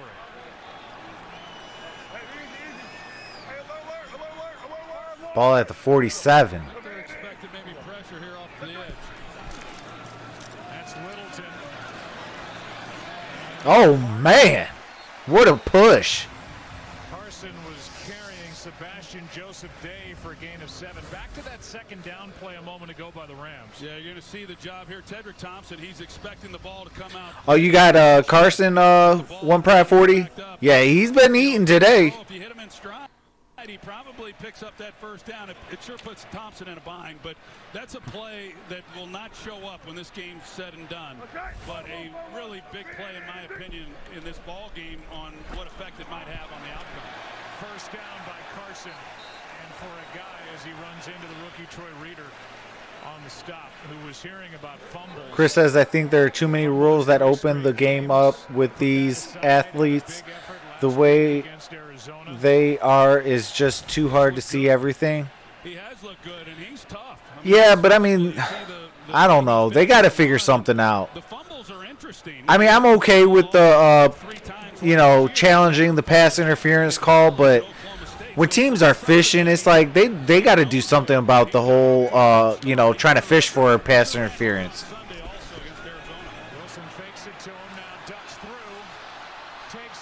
First down, Russell Wilson. Christina, it's been fun to watch Russell Wilson tonight.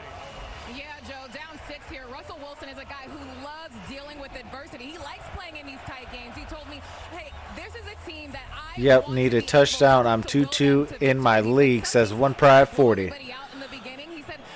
Oh, man, I hope you get a touchdown. A lot about them as a team, and DK Metcalf telling me this is a guy in these kind of moments who has a great attitude. Here he is out to his right, hits Lockett, his favorite target. Russell Wilson with 28 game-winning drives in the fourth quarter and overtime, #1 in the NFL since he entered it back in 2012. As Lockett gets 9 here on that first down play. On the scramble there with the nice gain, Wade Phillips, he employs the spy with Troy Reader, and it's okay to assign someone to the quarterback, but when they're a lesser 1 Pride 40 says I should be 4-0 with the team I got. Man, hey, just remember one thing. It's not how you start, it's how you finish. Second and 1, Carson gets around to lead. Oh, Carson got the first down.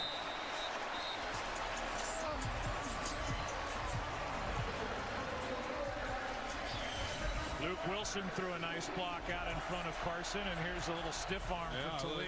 He gave him the Heisman right there. that was nice. And then John Johnson comes in, and Carson olays him.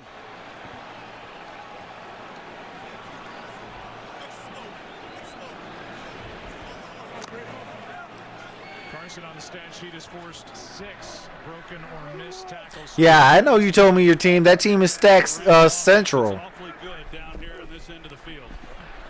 Here's a throw to Moore. Ooh. Touchdown, Seahawks.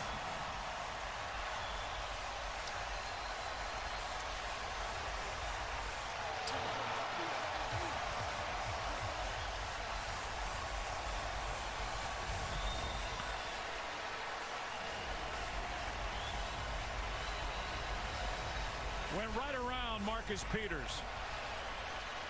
Yeah, Marcus Peters, he just simply overruns it. They get the block inside on Weddle. He didn't overrun it. He was flat-footed. With more on Peters and more wins. It's a great job. So it's a lot more energy to try to regain balance to make the move. First of the year for David Moore. And now Russell Wilson. All right. Seahawks are up by 1. Yes, Abdul Terrell, we definitely officially have a game now.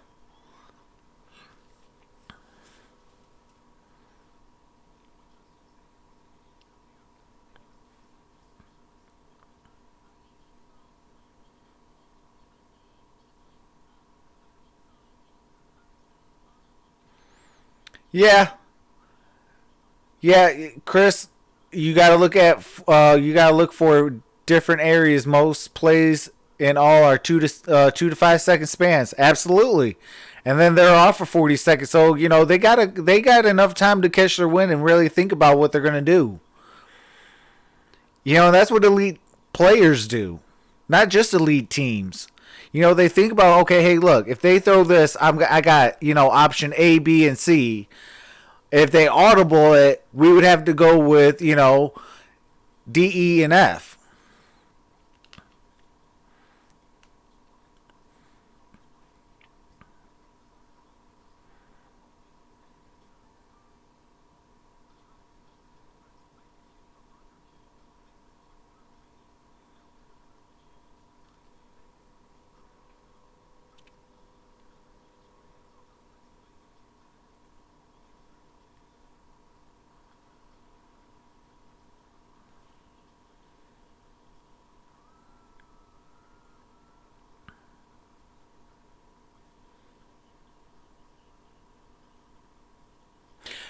Yeah, Chris, this is a very good game. He says this is a good game. Absolutely.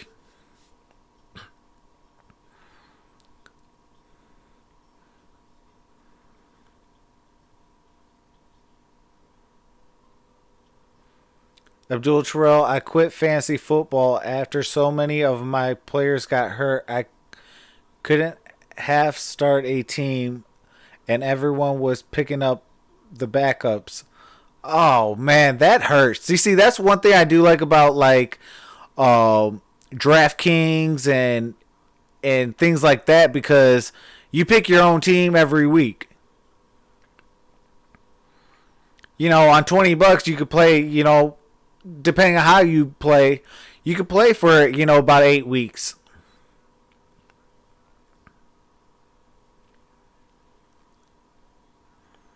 Oh, I do want to say this, though.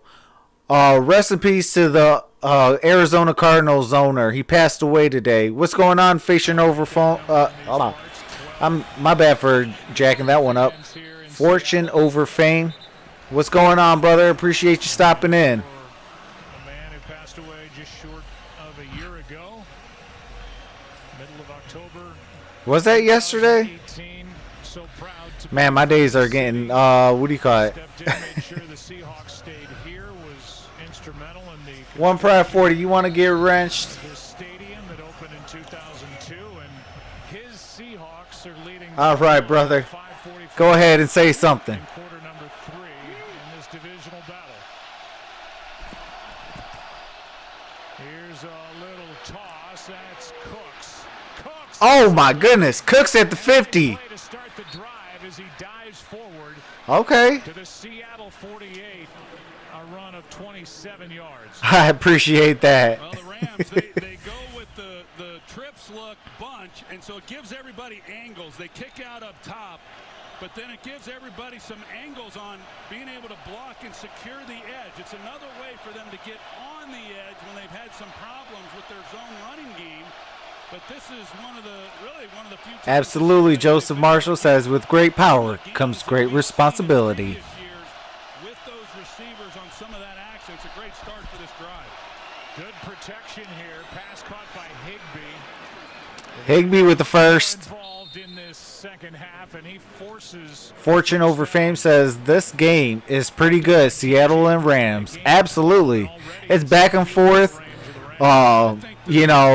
Got good defense, good offense. It's a good game. Absolutely. The Seahawks in 4 defensive backs, and they've turned it loose throwing the ball.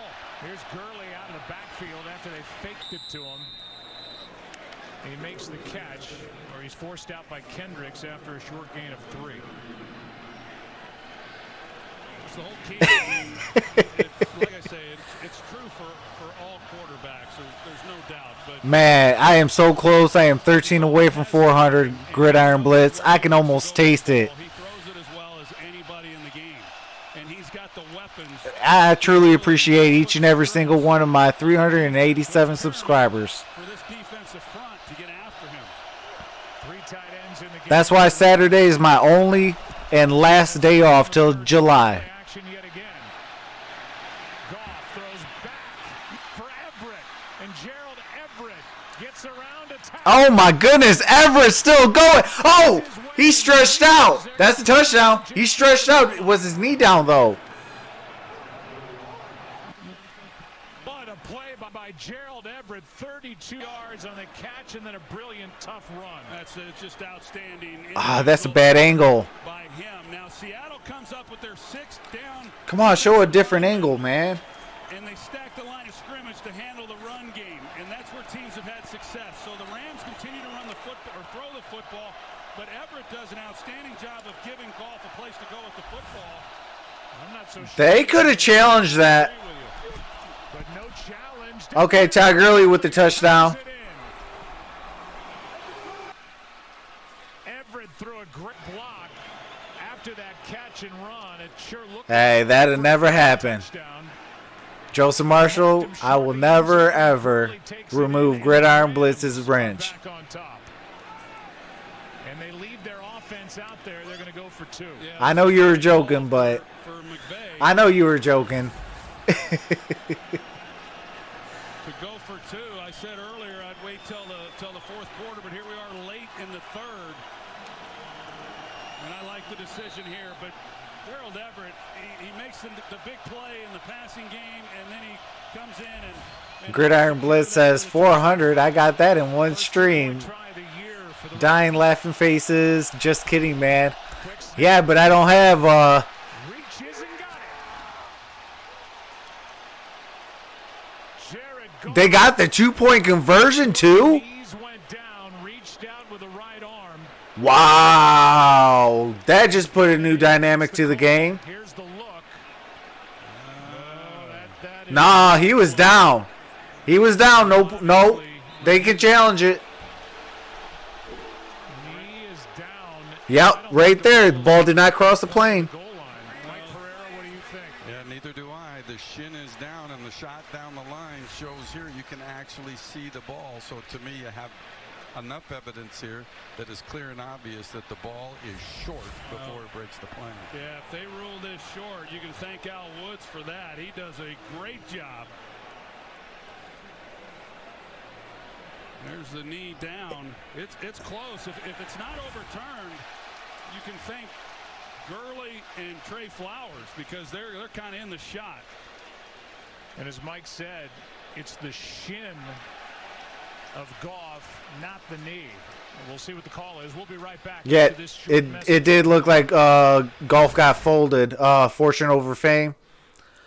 But Gridiron Blitz, going back to that comment, I didn't have 1,800 people in my already subscribed to me.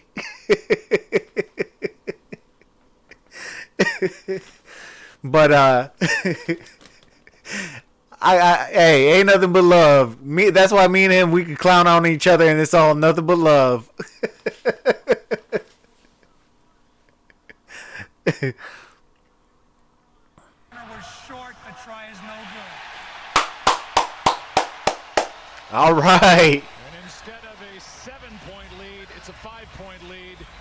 And as you said, Troy, that's thanks to the strong tackle by Al Woods. Yeah, really good. I mean, no one's expecting Jared Goff to run the quarterback draw, and Woods is there. He just, hog-tied him right there at the goal line. That's really nice work by him. Woods has been around the block a few times in his NFL career. He's 32 years Uh-oh. old, his 10th year. I know my brother-in-law is watching this game, and I know he is hyped right now. Especially with that song was playing. That was his football team name. Yeah, Al Woods, his second stint here with Seattle. Troxel, he was with the Seahawks back in 2011. You know, I would have, though. He's only got 4 You put yourself in a position, you'd be up 7. They have to score a touchdown. They have 3 minutes and 7 seconds left in the third. I would have went for the 2 just to put it up 7 points. And, you know, and then, you know, you make it a touchdown game. 7 left in the third. You know, and if Seattle wanted to take the lead again, they would have to go for 2 points. So you put a lot of pressure on the Seahawks. 220, 3 touchdowns, no interceptions all year. It's interesting when you look at Russell Wilson and, you know, his completion percentage coming into this game, 72%. And, you know, this is a guy probably more than any other quarterback, so many throws down the field. You know, he's not like he's just throwing a lot of underneath passes for the most part. They like to go down the field vertically. He's thrown some nice ones in this game. Take the handoff, good protection. Yeah, but if they wanted to take the lead, they would have to be forced to go for 2-point conversion to score 8 points, which means they would be back up 1. Seahawks do with a 7-yard gain on that carry by Will Dissly. You know, you cover everybody up and You got the Hawks winning this one? Hey, when they are at home, the Seattle Seahawks is a very hard team to beat.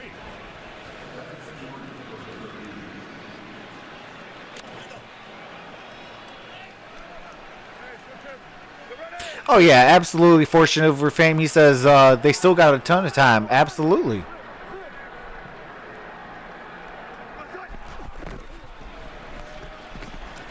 Oof. Oh, Carson on his feet still got the first down, but there is a penalty flag. The flag sits at the 30. Let's see what the flag is for. couple opportunities at Chris. Hey, shout out to the 26 in the chat. That's what's up. Legal use of hands, hands to the face on the defense, number 56. 5 yards will be added to the end of the run. First down. So 5 yards added to the 13 yards picked up by Carson. There's Troy Reeder who had a shot on him. Michael Parsons had a shot at him. And then Absolutely, 1 pride 40. just a power back. Let's go rack them points up, Chris Carson. The penalty on Dante Fowler.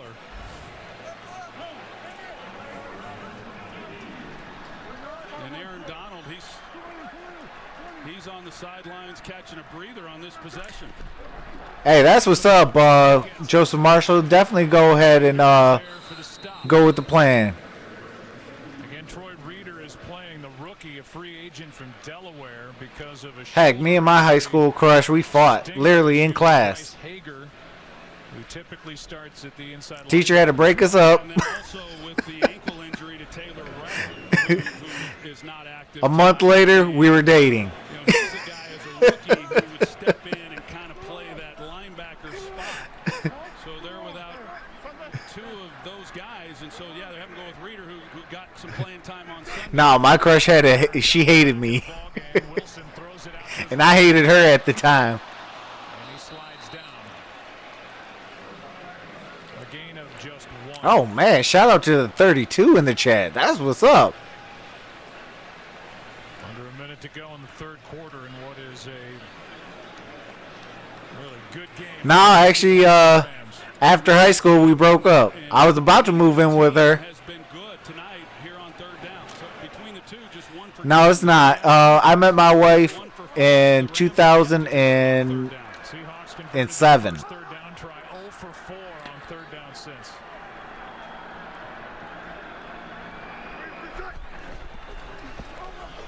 Wilson floats it. Pass is Oh, Rashad Penny. down as Rashad Penny makes the grab. Man, I wanted him so bad on the Detroit Lions. Against the Rams. Play will stand is the early indication. Well, it's on a keep to leave. He looked like he was totally lost, and I don't know. It did not look like a double move. I don't even think that Wilson was going in Defense Penny's number direction. 21. Penalties decline. Aqib Talib. Lazy coming off the ball, but Wilson's kind of in trouble having to make something happen. Akeem's not thinking he's going to throw the ball to Penny out there, you know. And he got lazy and poor technique and. Oh yeah, well no, I wanted Kerryon Johnson and Rashad Penny as a 1-2 punch. 30-yard completion. Well, typically you'd say Talib on Rashad Penny. Abdul, you definitely find that special one, brother. As they try to get him rolling, he's to the 15, and we're to the end of the third. Fortune Over Fame says Penny reminds me of another Amir Abdullah without the fumbles. Yeah, and less injury history. The Gridiron Blitz says, AT, she might be in the stream.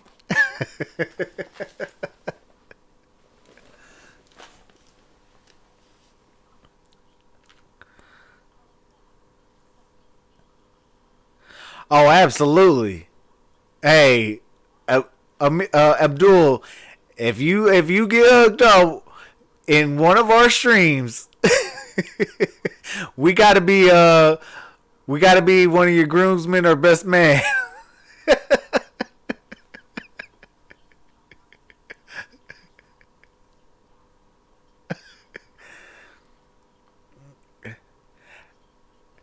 Hey, there might be nothing but eggplants chatting, but there's also 30 people watching, so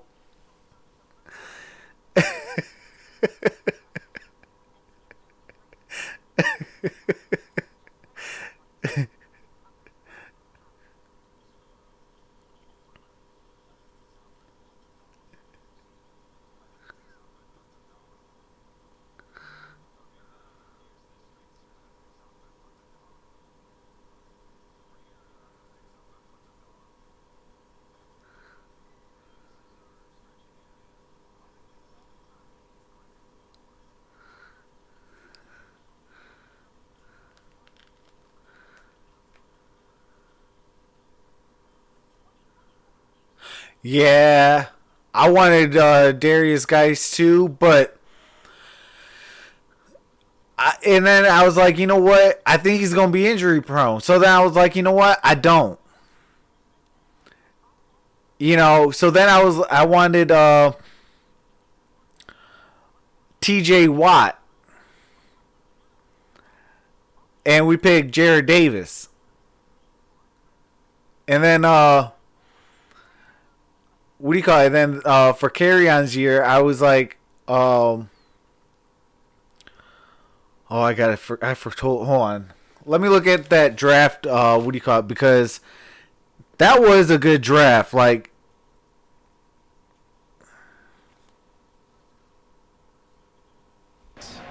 So far through 3. Russell Wilson has a perfect quarterback rating of 158.3.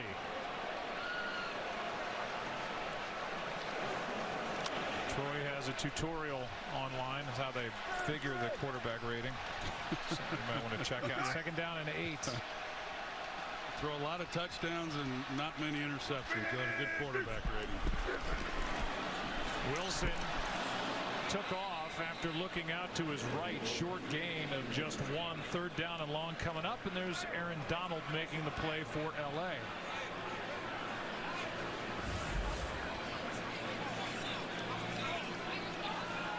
Guy's pretty much everywhere. I marvel at his production when every offense comes in and they say, I guarantee you the first thing on Mondays when these coaches get together, they talk about protection and how are we going to handle 99, and just few teams are able to do it successfully.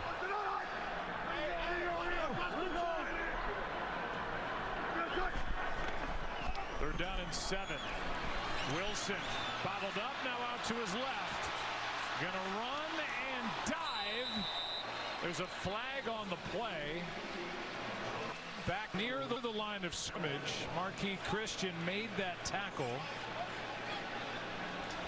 It came in real late, Joe. I don't know if it was Upati. Oh, I remember that draft now. Okay. The flag. So instead of when Russell Wilson got beyond the line of scrimmage. One Pride 40, where you says Trox, where you at, bro? 10-yard penalty. Third down. I'm in Michigan, brother, in Metro Detroit. So I wanted Vita Vea, who went 12th, to the Tampa Bay Buccaneers. Yeah, it was Mike Upati, the left guard. He was actually holding. And then if we didn't get him, I wanted Kerryon Johnson. And if we didn't get him, I wanted You never know exactly where that guy is. Offensive lineman, you feel a guy getting away, and there's an inclination to kind of grab. Third hold. Who was it? Rams accept the penalty. Looked like Christian knocked Wilson out short of the Oh yeah, it was Will Hernandez. now with a blitz. I didn't even know anything really about Frank Ragnow until we called his name, and what do you call it? Got through. And when I heard he was playing in the SEC and gave up 0 sacks Ebukam his entire career in the SEC, Wilson at the end of the play. I was like, oh, we got a steal. It was a good Sure enough, Wilson's just thinking drunk, big man's eating. on the move, and his body language suggested that that's exactly. Oh, you had a clue of Frank Ragnow? Hey, man, you had more scouting than I did. Dismissed from 48. Because I wasn't really looking at offensive line outside of Will Hernandez. And this 5-point game just became a 2-point game.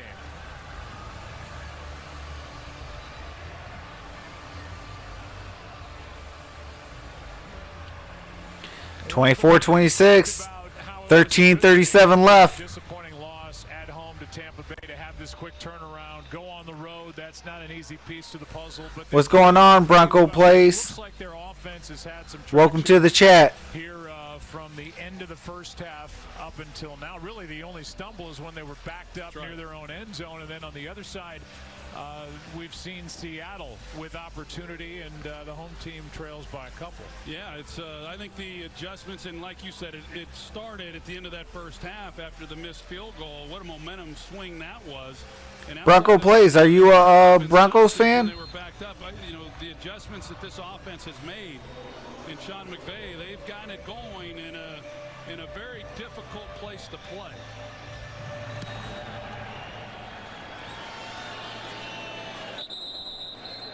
Kick goes through the end zone and out to the 25. It will come. And here comes Jared Goff, whose numbers starting to look a lot better. 18 of 29, 241. 1 touchdown. Gurley is up to 50 on 13 carries with 2 rushing touchdowns, and Kupp back in his home state, 4 catches, 52 yards, and a touchdown. Well, Jared Goff, I mean, he's a pretty calm, cool customer. He just does not get rattled. I mean, he's oblivious in some regards, which is really positive. To the rush that's around him, he's going to hang in there and he's going to keep firing. He's 16 of 22 since the first quarter. Here's Gurley, right side, and Puna Ford brings him to the turf. Gain of 2. Oh, what in the heck?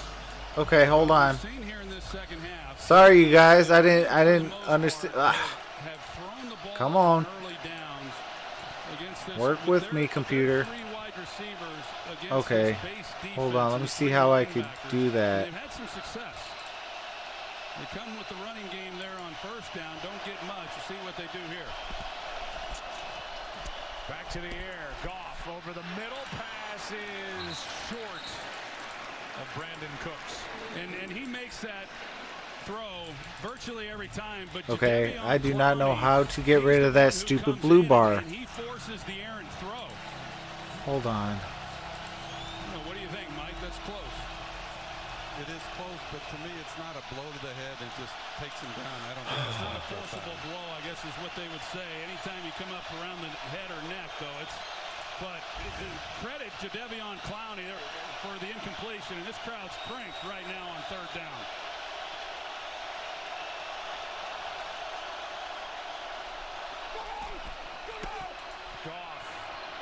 the sideline. Pass is caught. And now out at the end of it, but they are going to rule a completion to Brandon Cooks with Griffin all over him. And Cooks still on his back. Well, Griffin was all over him. A lot of jostling going on up that sideline. Okay, I do not know how the heck to get rid of this stupid blue bar. Nice completion. And now they check on Brandon.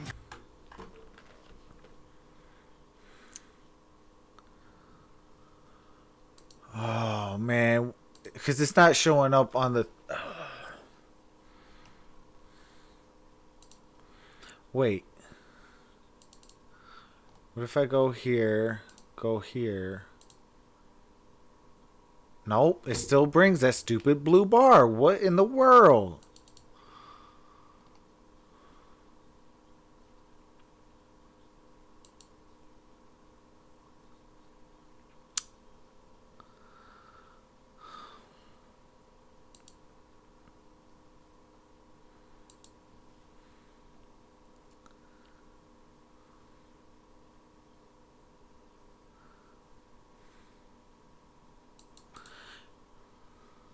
Yeah, I don't know how in the world, because on here it doesn't even show it. So it's like,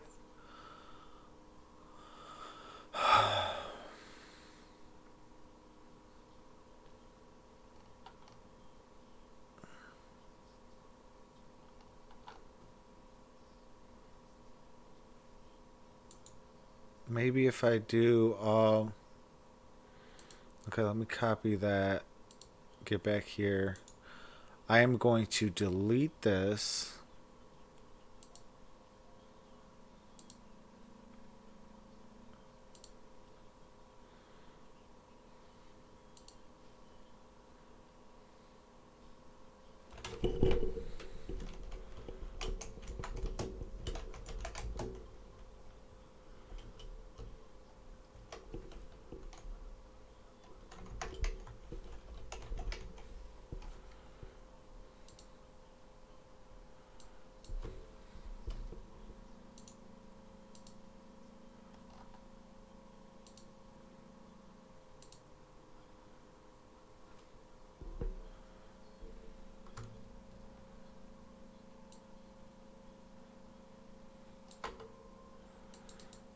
Oh, good Lord.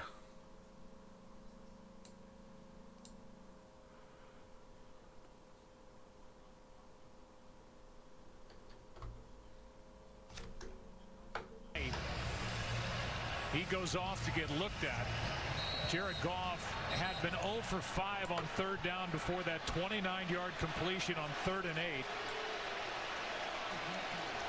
Now 12:34 left in the game. Well, you know what I can do? Yeah, a lot of activity by both guys down the field. That's one heck of two competitors going at it. That's a heck of a catch, and I like the no call. Meanwhile, as we come back from commercial, Seattle and Pete Carroll just threw the challenge flag. What do you think, Mike Seattle Pereira? is challenging the ruling on the previous play that there was offensive pass interference. Well, I'll tell you, a couple things they can look at here. Is there offensive pass interference?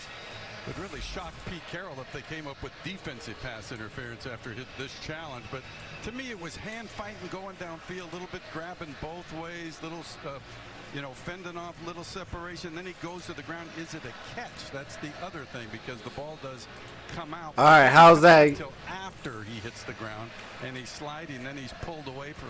It's pulled away from him. So I really see nothing coming out of this, and I think Pete Carroll loses his challenge, period.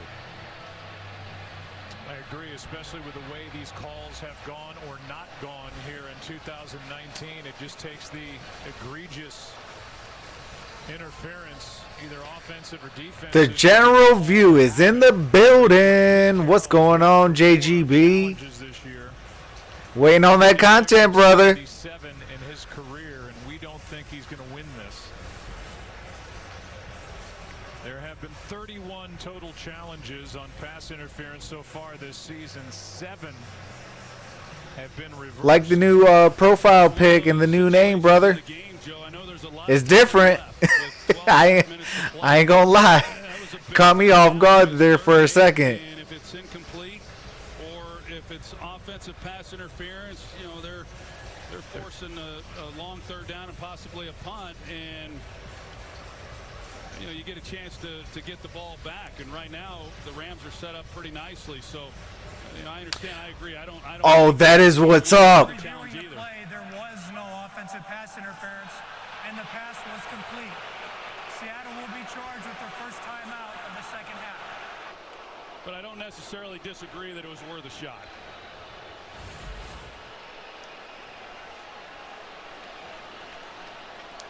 So Seattle loses a timeout.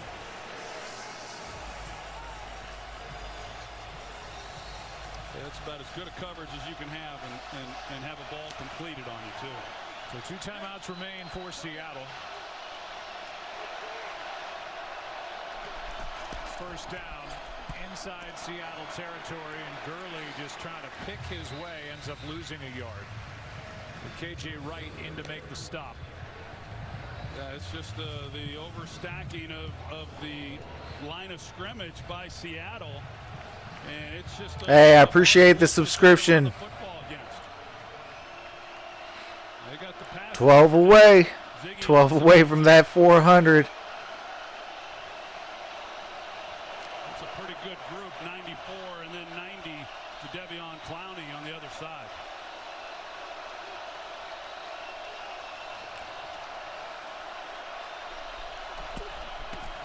On second down, Cup makes the catch and cannot get away from Tedrick Thompson.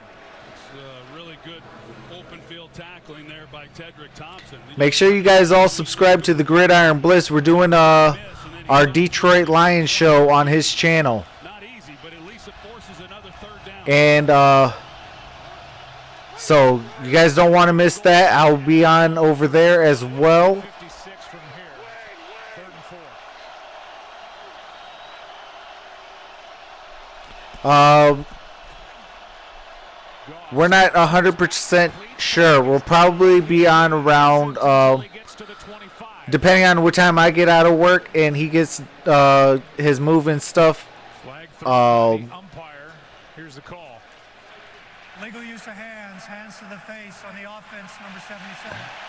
Where's Gridiron Blitz says, That's against the TJ only shows up if the subscriber, the person that subscribed, don't have their subscription on private. If their subscription's on private, TJ Hawkinson doesn't show.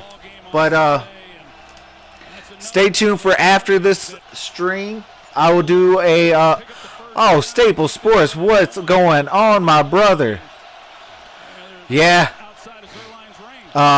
But stay tuned for after the game. I got 5 TJ Hawkinsons coming for you guys, and I'll do a quick little post game wrap up.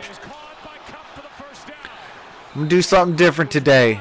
open underneath, and Goff found Cup further downfield. I'm with you, Joe. I saw Everett underneath, and I just knew that's where he was going to go with the football. Oh yeah, he was wide open. There was nobody around. But he went to Cup. That is crazy. Over the top of Taylor. By not much. That's really good stuff by Jared Goff.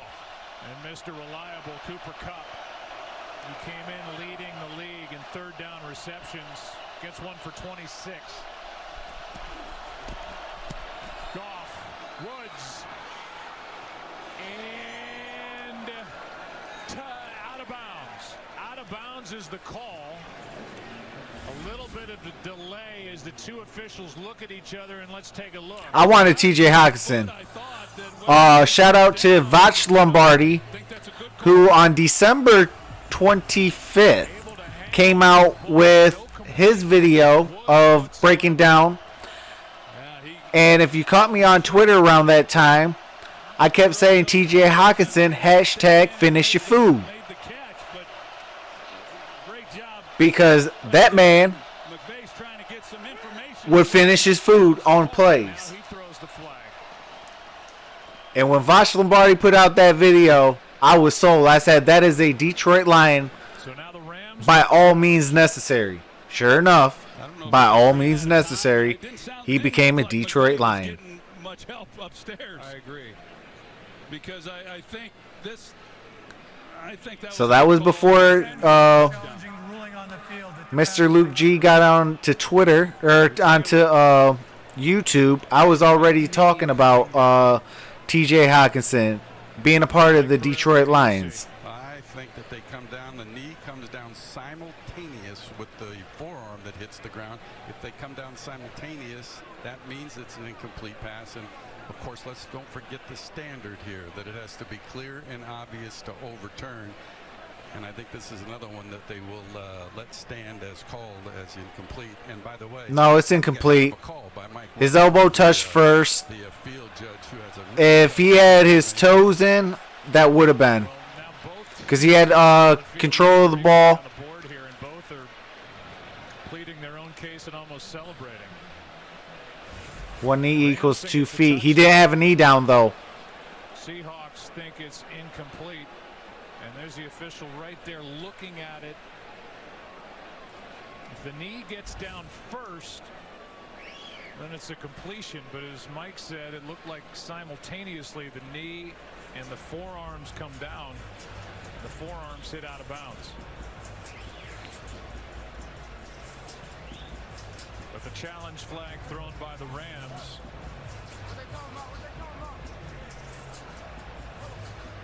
And if the Rams don't win the challenge, then they're down to 2 timeouts with 10 minutes left. Here it is. After review, the ruling of an incomplete pass will stand. Los Angeles will be charged with their first timeout of the second half.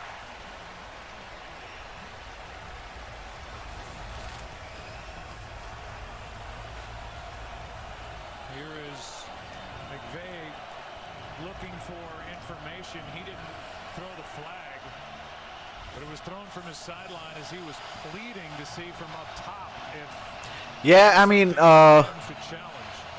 Allen or Oliver would have been great here, but we needed Hawkinson. You know, you got to remember one thing. With Coach Bevel, with that quote-unquote New England Patriot way thing, And now McVay wants a clarification and on with something. what we're trying to do, we needed a tight end. I think, Los Joe, that's Angeles won their first challenge and did not get the second challenge right. By rule, they are out of challenges for the rest of the game. Wow. There's the clarification. yeah, and Scott. No, That is he huge. knew that because if he were to throw the challenge flag without having challenges left, it would cost him a 15-yard penalty. Second down and 10.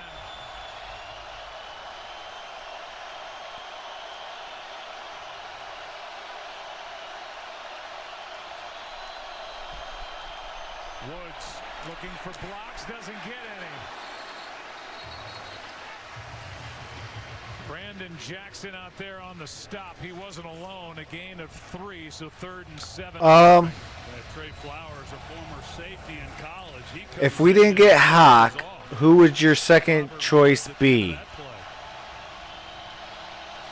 big third down right now for this Seattle defense in making a stop. That is a hard question because I wasn't ever thinking about anybody besides T.J. Hawkinson.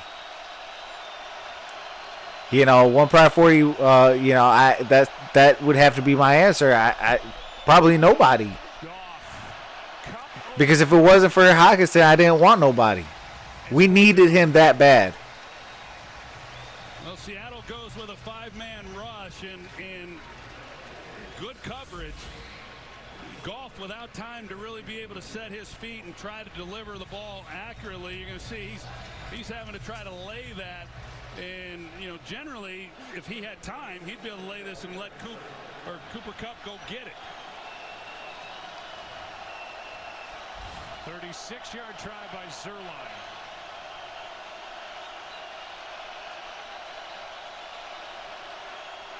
Oh, Zerline got to have this. Good snap, good hold, Yep. good kick. And after the Seahawks got the 42-yarder. I don't know how many. I keep saying that every single time he makes a field goal. I'm sorry, people, but man, every time Greg Zerling makes a field goal, I always got to say, I've won so many. What do you call it? Fantasy leagues due to Greg Zerling.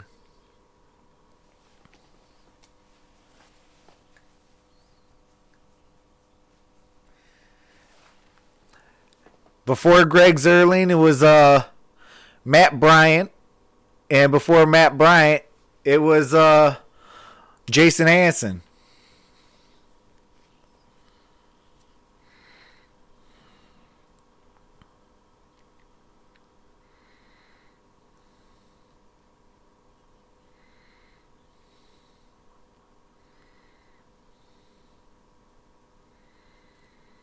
Tyler Decker draft.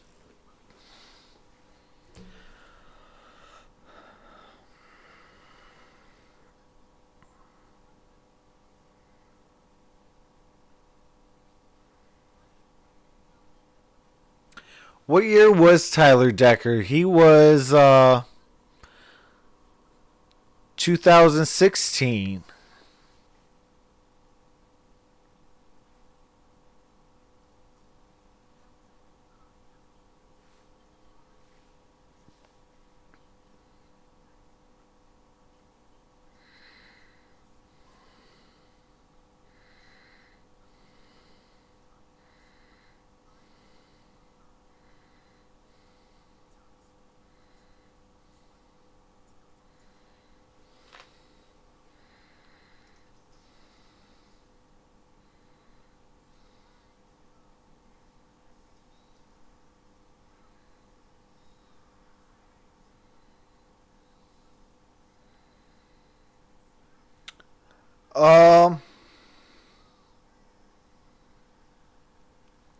Wow, I cannot believe Miles Jack was taken in the second round, pick number 36.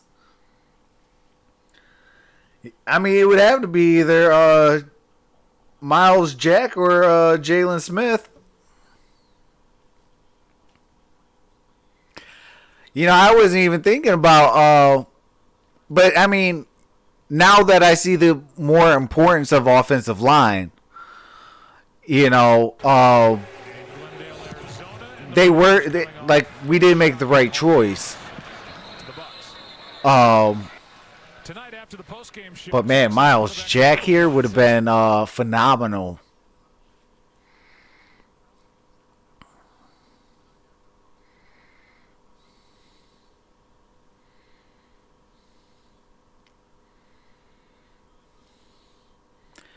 Jack Conklin. Yeah. I mean, that would have been a good choice as well. Left to go in the game, but the way that the Rams have been able to move the football, the only time they've been stopped is when they were backed up to start that drive on the 1-yard line. Down 5.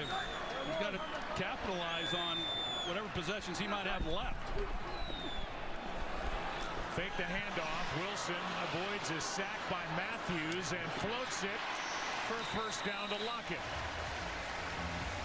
That's only the 19th offensive play for the Seahawks in this half, and Wilson now 6 for 8 for 73 yards and a touchdown in this second half. Russell Wilson has only been sacked, what, one time in this game. It's not been because he's had all day back there to throw the football. I mean, he's been able to make some things happen.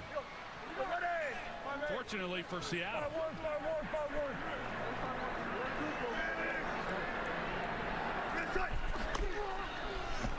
On first down, they run with Carson.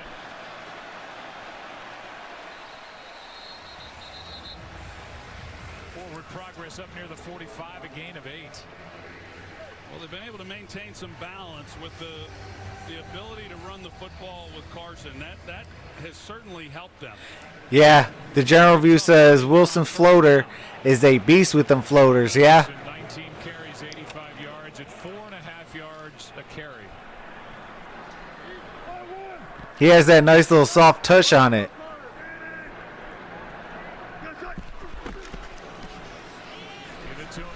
Oh, nice. Oh, nice patience. Chris Carson, nice patience with that first down. Seeing that the first push wasn't going to be there, stopped, regathered himself, and then went in and got that first down. Got him for 96. Ronald Jones 70 yards last week for the Bucks.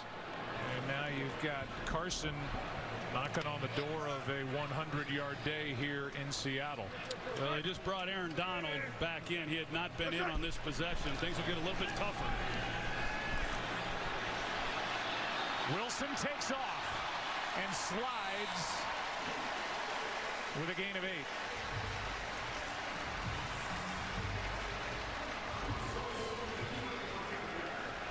Signed that big contract extension in March. He is locked up through 2023.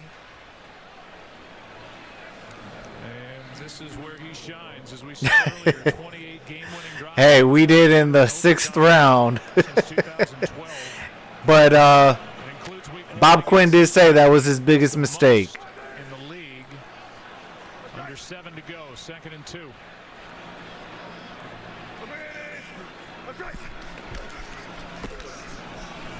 Carson. Depends on where they put it down. Looked like he was a bit short, but initially when they came in to spot it, it did look like they were going to initially spot it short, and they do. It is. Seahawks hurry up. They give to Carson, and he gets Carson with another first down. They went on an 8+ minute drive to close out the game last week against Arizona. The game was really never in doubt, but the good teams have that ability to take over late. Yep, Jimmy Landis. Hang on to the ball, drive it down. YouTube sensation. Yeah, they got a chance. We'll see what they're able to do. Right now, they're not thinking so much about taking the clock all the way down as much as they are coming away with a touchdown. I still remember the kicker YouTube sensation we signed. Here down the field, they've run the ball. It's been tough sledding. See if they can't get something going.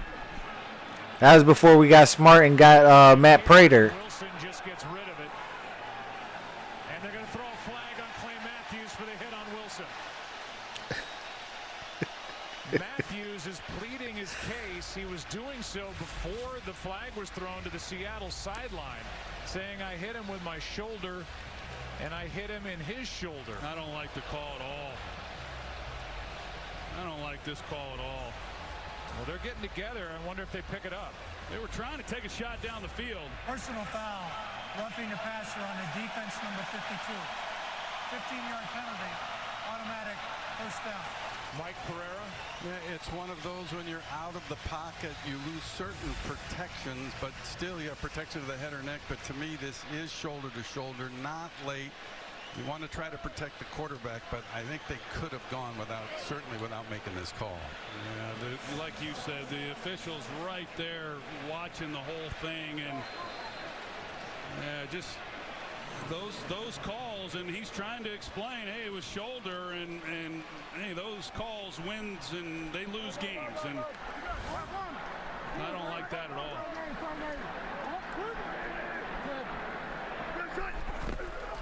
Takes the ball to the 25. That's the Vikings kicker.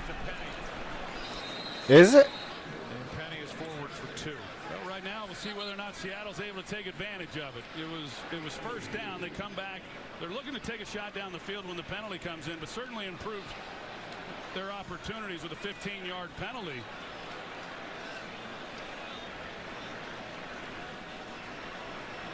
Carson comes back in for Seattle. Now you're down to 5 minutes left in the game. And Seattle trails by 5. 2nd and 8.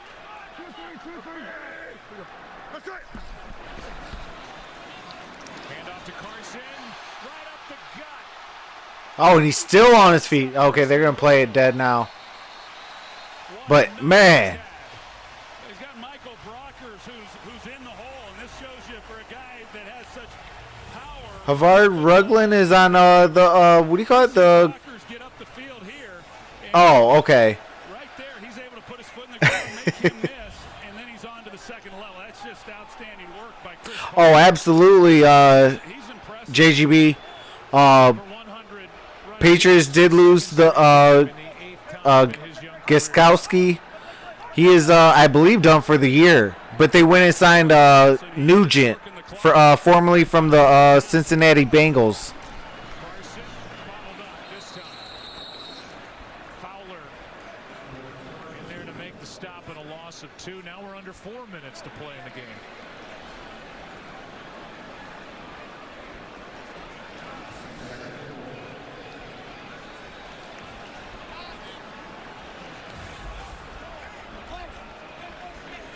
Russell Wilson was up to the line trying to get the ball snapped quickly, but the official held it up because the Seahawks had substituted.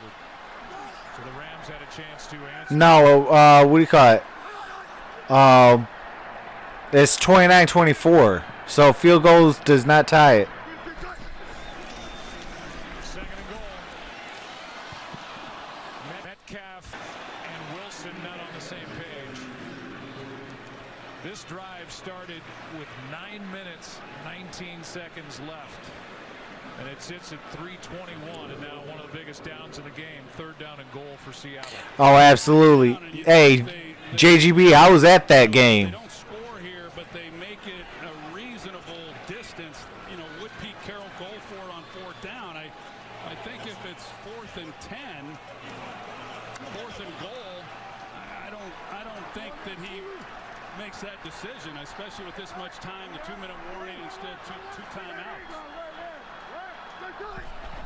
Just got it away. They hand it off to Carson. Gets a block from Lockett. Carson down to the 5. And that'll bring up 4th down and goal. And here is that decision. Yeah, I think they already made that decision when they ran it there on 3rd down. That they were going to get as much as they could on 3rd down to make. Hey, welcome back, Tara. Don't score, so 4th and goal here. From the 5.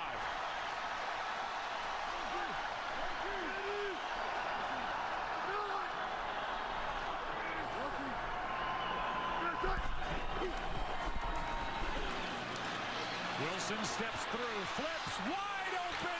Oh, hey, 1 by 40. There you go. Chris Carson with the touchdown. They got to regroup. They got to go for 2, but it's the threat of Russell Wilson running that pulls coverage. Aqib Talib off of Penny. Yeah, now if the Rams kick a field goal, it'll tie, but they got to make the 2-point conversion. Then on Wilson, and then he lays it over his head. And Penn, or Carson, I'm sorry, Chris Carson, and he almost doesn't haul this one in. Hey, I thought he dropped it too. I was like, oh, what is he doing? It's a 4th down. Like, you don't bobble and things like that and drop. But he caught it. Hey, shout out to Chris Carson. Their first 2-point try. Matthews thinking about that. Roughing the passer call on this possession.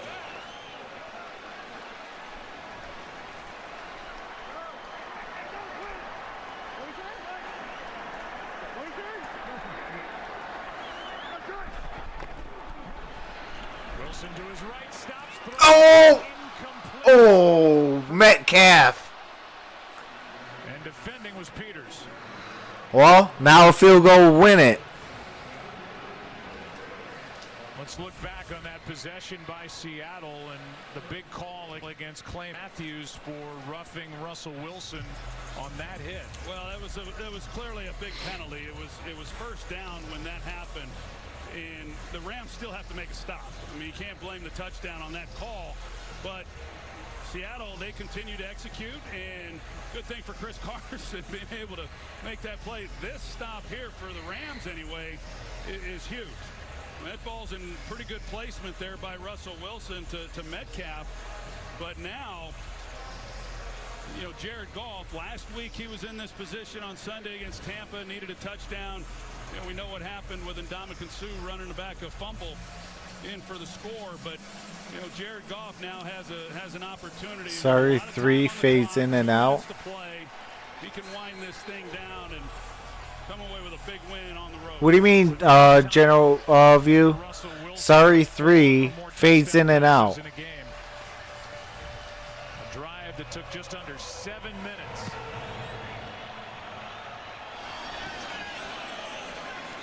The Rams will have it at their 25, down by 1. I hate both those teams, but I hope Cowboys win. Hey, I don't want Cowboys to win ever. Look what I said before that. Oh, yeah. Oh, yeah. Absolutely.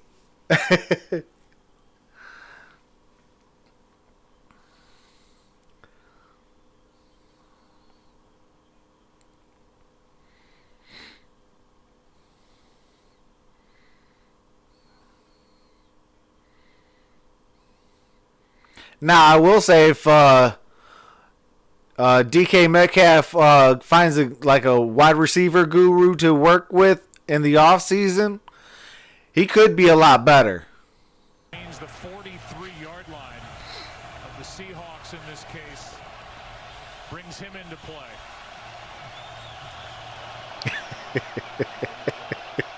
So Des Bryant 2.0 by 1 Pride 40. Yeah.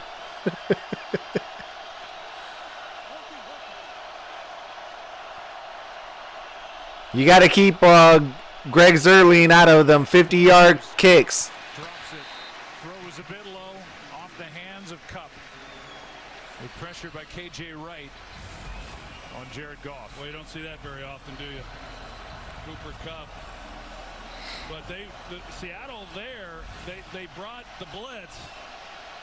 Rams picked it up pretty good. And so, boy, you see Clay Matthews heading in, but that leaves you vulnerable if they're not able to get home when they bring extra rushers. Yeah, AB does run more than 3 routes. 1 Pride. Still no Brandon Cooks for LA. Goff. Ooh. Woods the target with McDougal right there for Seattle. Goff had a guy in the middle of the field. This is a really risky throw right here. I think it might have been Higbee. That could have been an easy pick for McDougal if Woods does not get his hand back there. You're going to see Higbee, 89, work the middle, and Goff kind of looked at him initially. I thought he saw him, and that's where he was going to go with the football. I got 2 minutes and 12 seconds. 3rd down and 10.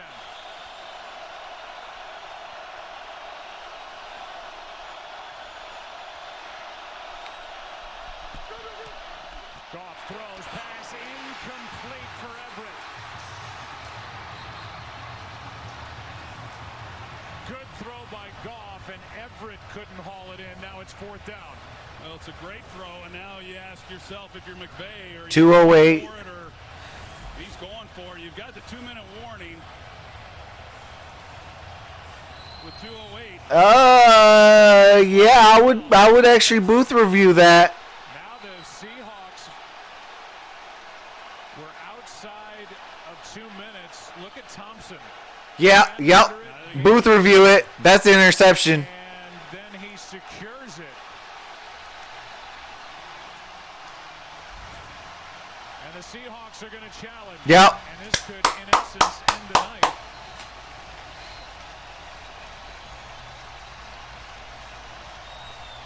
The crowd saw it on the replay board, and now you see it. Yep, look. What an effort by Boom. Eric Thompson. Kept it on the kept it off the turf. Bobbled it, but then got it. To me, like that ball's intercepted. Ted Thompson, man. Or Tedrick Thompson. So the challenge. And What's going on, Phantom Alpha? on the first pick of the year by Tedrick Thompson, and there's how good that throw was from Goff, and Everett reacting to him not catching it before the interception is even secured. Hey, shout out to the new subscriber. I appreciate you. You can't believe it. That was a really well thrown ball, put right where it needed to be.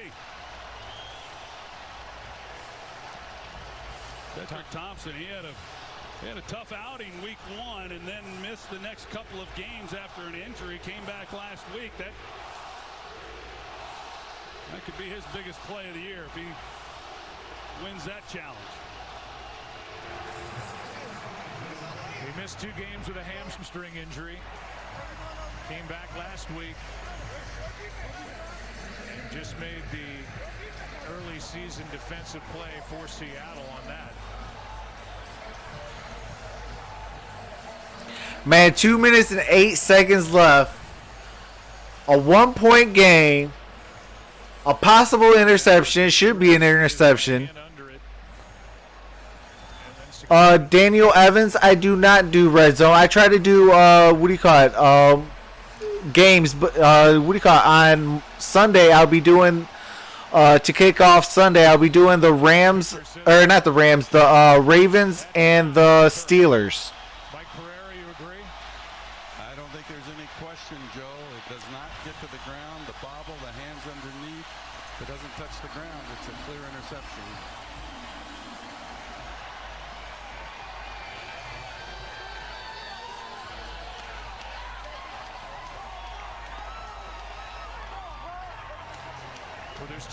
Shout out to the 36th in the chat. I appreciate y'all.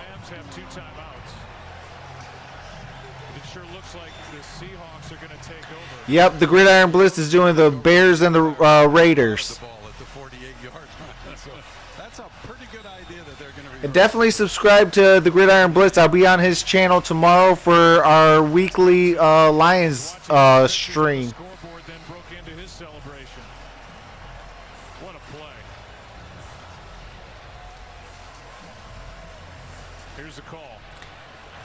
After reviewing the play, the defender had his hands underneath the ball.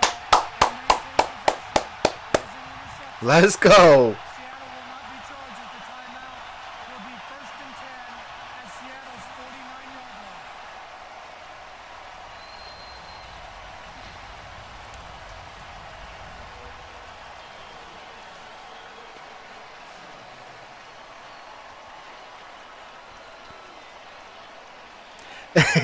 One Pride 40 says he better get the game ball. Oh, yeah. Low along the sideline, then Everett missed one on that throw that was perfectly placed by Goff.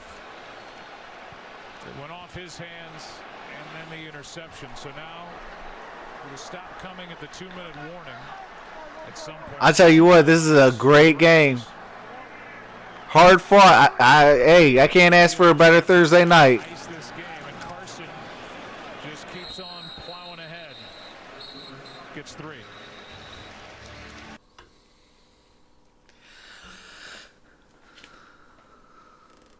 Hey, that's gonna be crazy. The Rams gonna lose 2 in a row. That would be crazy.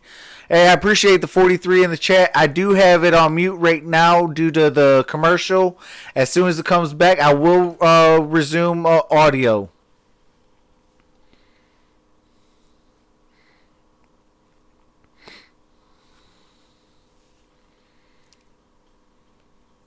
You got 18 points for Chris Carson? That is insane.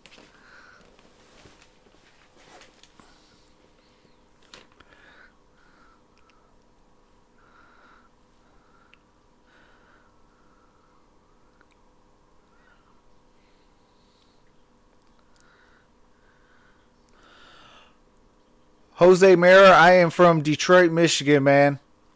I'm a diehard Lions fan, but I love football. So if there's football on, I try to stream it.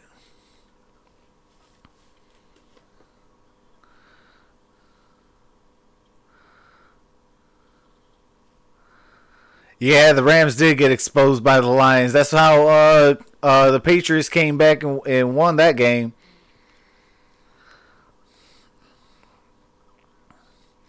Just like I think that the Lions exposed the Chiefs. Something to keep an eye out on.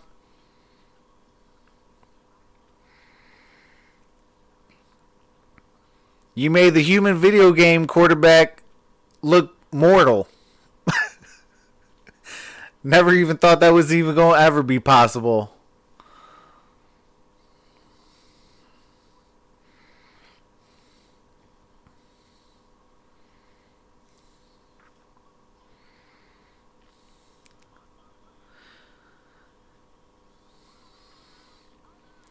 Yeah, tomorrow I will be on the Gridiron BLITZ channel for the weekly Lions news. And then Sunday I'll be doing the starting off with the Raiders, or not the Raiders, the Steelers and Ravens. What's going on, Detroit Legend Sportscast? What's going on, Willie Kennedy? Defensive ones, they need to get a stop. First down ices this ball game, but they can get the ball back if they get a stop. Yeah, if they make a stop, they can get the ball back with about a minute. Hey, Willie, this is gonna be your favorite week, ain't it? You get all week of no Lions football. So impressive. All night long, Morgan Fox with the tackle, and now the play of the game after a gain of 5. Yeah, we did earn our respect. Down and 2. And a first down would end the night. Coming up next, the late local news on Fox and the Mercedes-Benz postgame show on NFL Network. Oh, you got 19 points. All right, I see you. And Russell Wilson.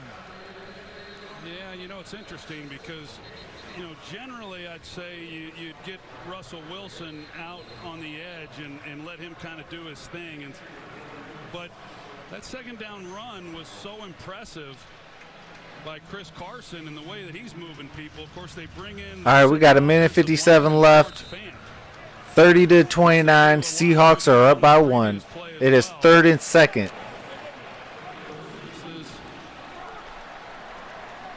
Let's see what they decide to do. They're in the shotgun here.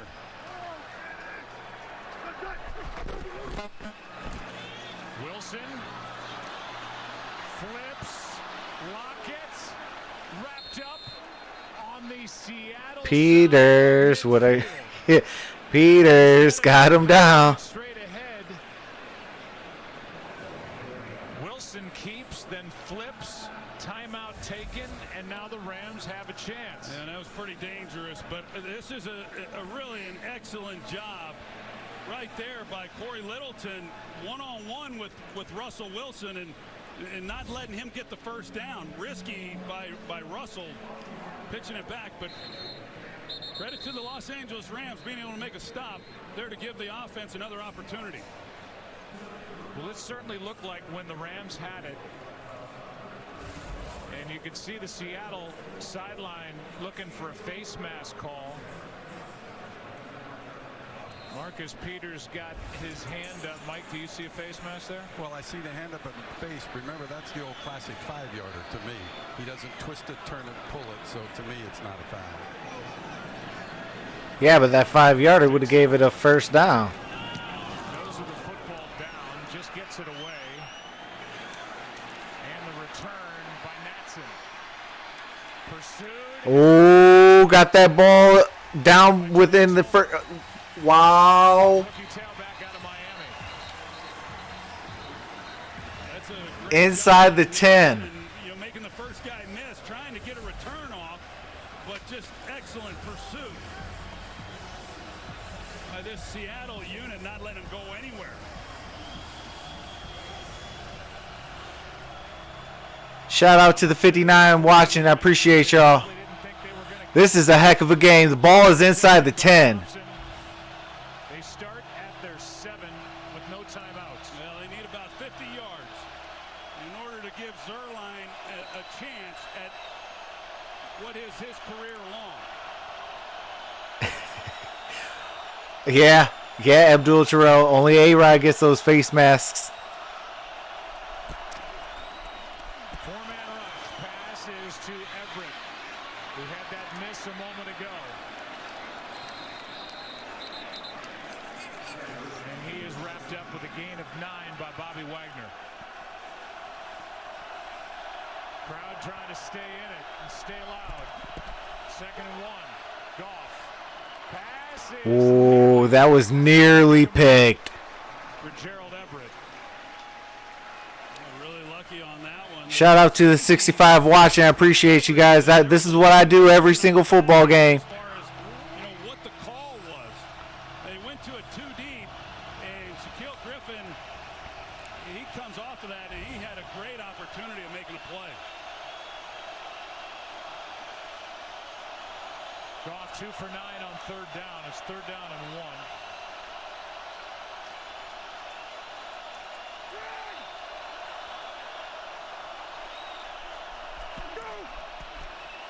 Pass is caught. Got the first down. Got him out of bounds. So Woods makes the catch. Scoots out of bounds at the 27. A 10-yard gain. It's first down with still over a minute left. No timeouts. It's a really well-designed play there, and Seattle, of course, just trying to keep everything underneath. This is underneath, but Kupp gets about 10. That's right. Yeah, there's and still over. Oh man, they are moving them chains. Marked him out just short of the first down, so second and 1. Yeah, they're trying to play two deep safeties, allow them to play a little bit tighter underneath, but the Rams have been able to get some easy yards. And now a false start. Gave him. There won't be a 10-second runoff. The clock was stopped. False start. Offense. Number 79. 5-yard penalty. Second down. That's the third false start this year for Havenstein. And the first false start of the night for the Rams in this loud Seattle home.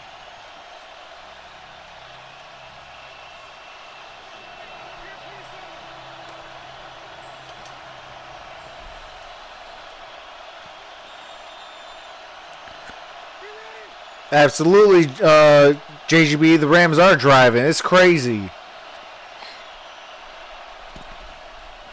Blitz off the edge. Rams pick it up, and Kupp is out of bounds with a first down.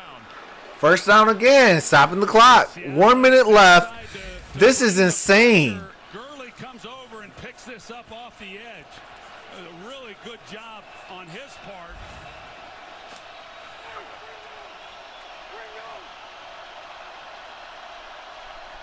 From the 42 on first down, Goff throws, pass, caught, Everett. The ball comes out, and they're going to say Everett was down at the 30.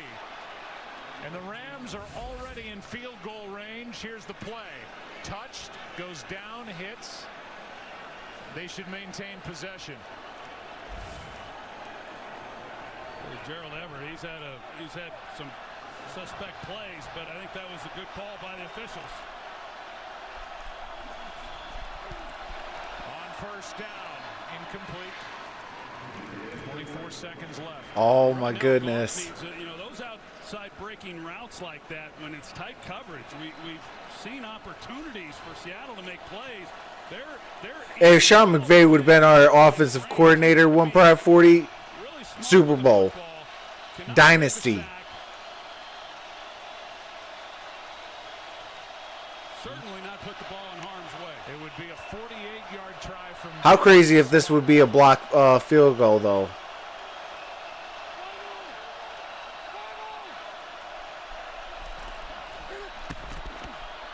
Pass is broken up. That's Taylor. 3rd and 10. 20 seconds left. He got in front of Cooper Kupp. Brings up third down. There's good. I mean, these are close, contested balls. I mean, right now, I'm not so sure you don't just come back and give it to Gurley and let him see what he can do, and then trust Zerline to come through in the clutch for you. But throwing those passes, the risk. No, I am not drunk, Jorville. Just isn't worth it. But they're out of timeouts. They'd have to hurry their field goal unit on. I do like Darrell Bevel. 10. Play clock at 1. And that's going to cost him 5. Yeah, that's going to cost him 5. You can't clap that many times. Delay a game on the offense. 5-yard penalty. Third down. And that just became a 53-yard field goal because of that. That's still his range, though, but Again, this is third down. It's third down, you're right. And there's 20 seconds, you should be able to get your team out there. I appreciate the subscription.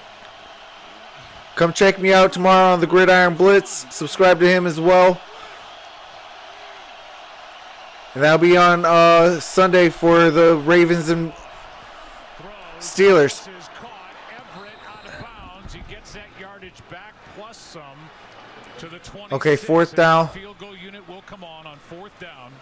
A gain of 9. Hey, I appreciate that. Everett putting a career high day together. 136 receiving. Appreciate that, Jerry. The unit. McQuaid, Hecker, Zerline from 44.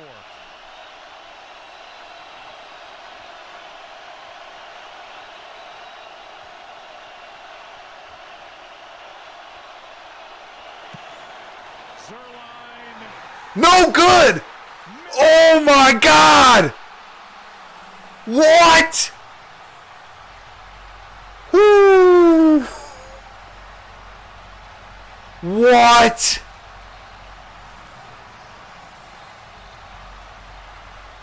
There's no flags. Oh my God, he missed it. Mr. Reliable missed it.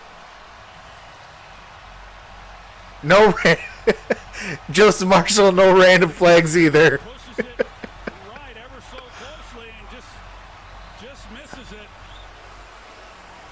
Oh my God, that is crazy. 44-yard try for Zerline, That's like a chip shot for him. who's had 8 career game-winning kicks, including the 57-yard field goal at New Orleans that sent the Rams to Super Bowl 53. Misses wide right, and the Seahawks are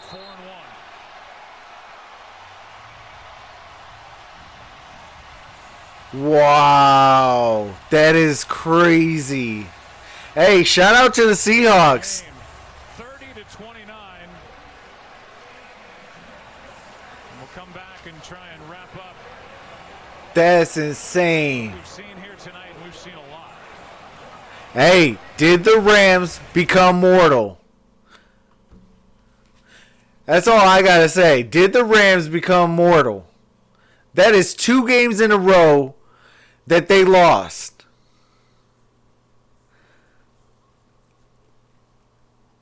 Wow. I am in shock, but hey, shout out to the Seattle Seahawks. I said that they were going to win today, but man, I don't even think that there was a loser today. That was crazy. What a game. I do want to say shout out to the 7 new subscribers. I do want to do something real quick for you guys, so hang on tight. All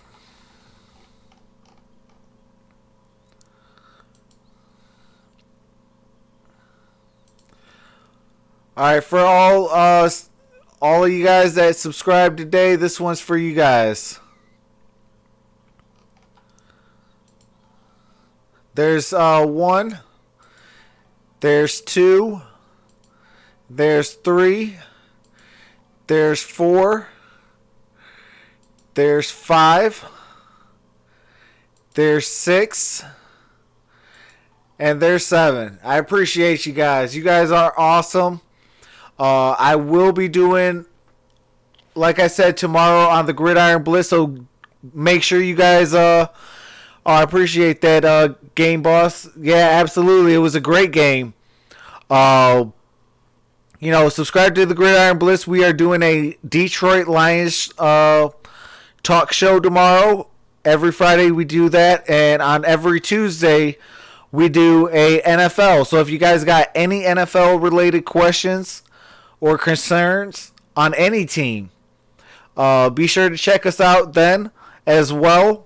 And the Gridiron Blitz will be doing the Bears and the Raiders, and I will be doing the Steelers and the Ravens on Sunday night or Sunday morning at 9 o'clock or at 1 o'clock. I'm sorry.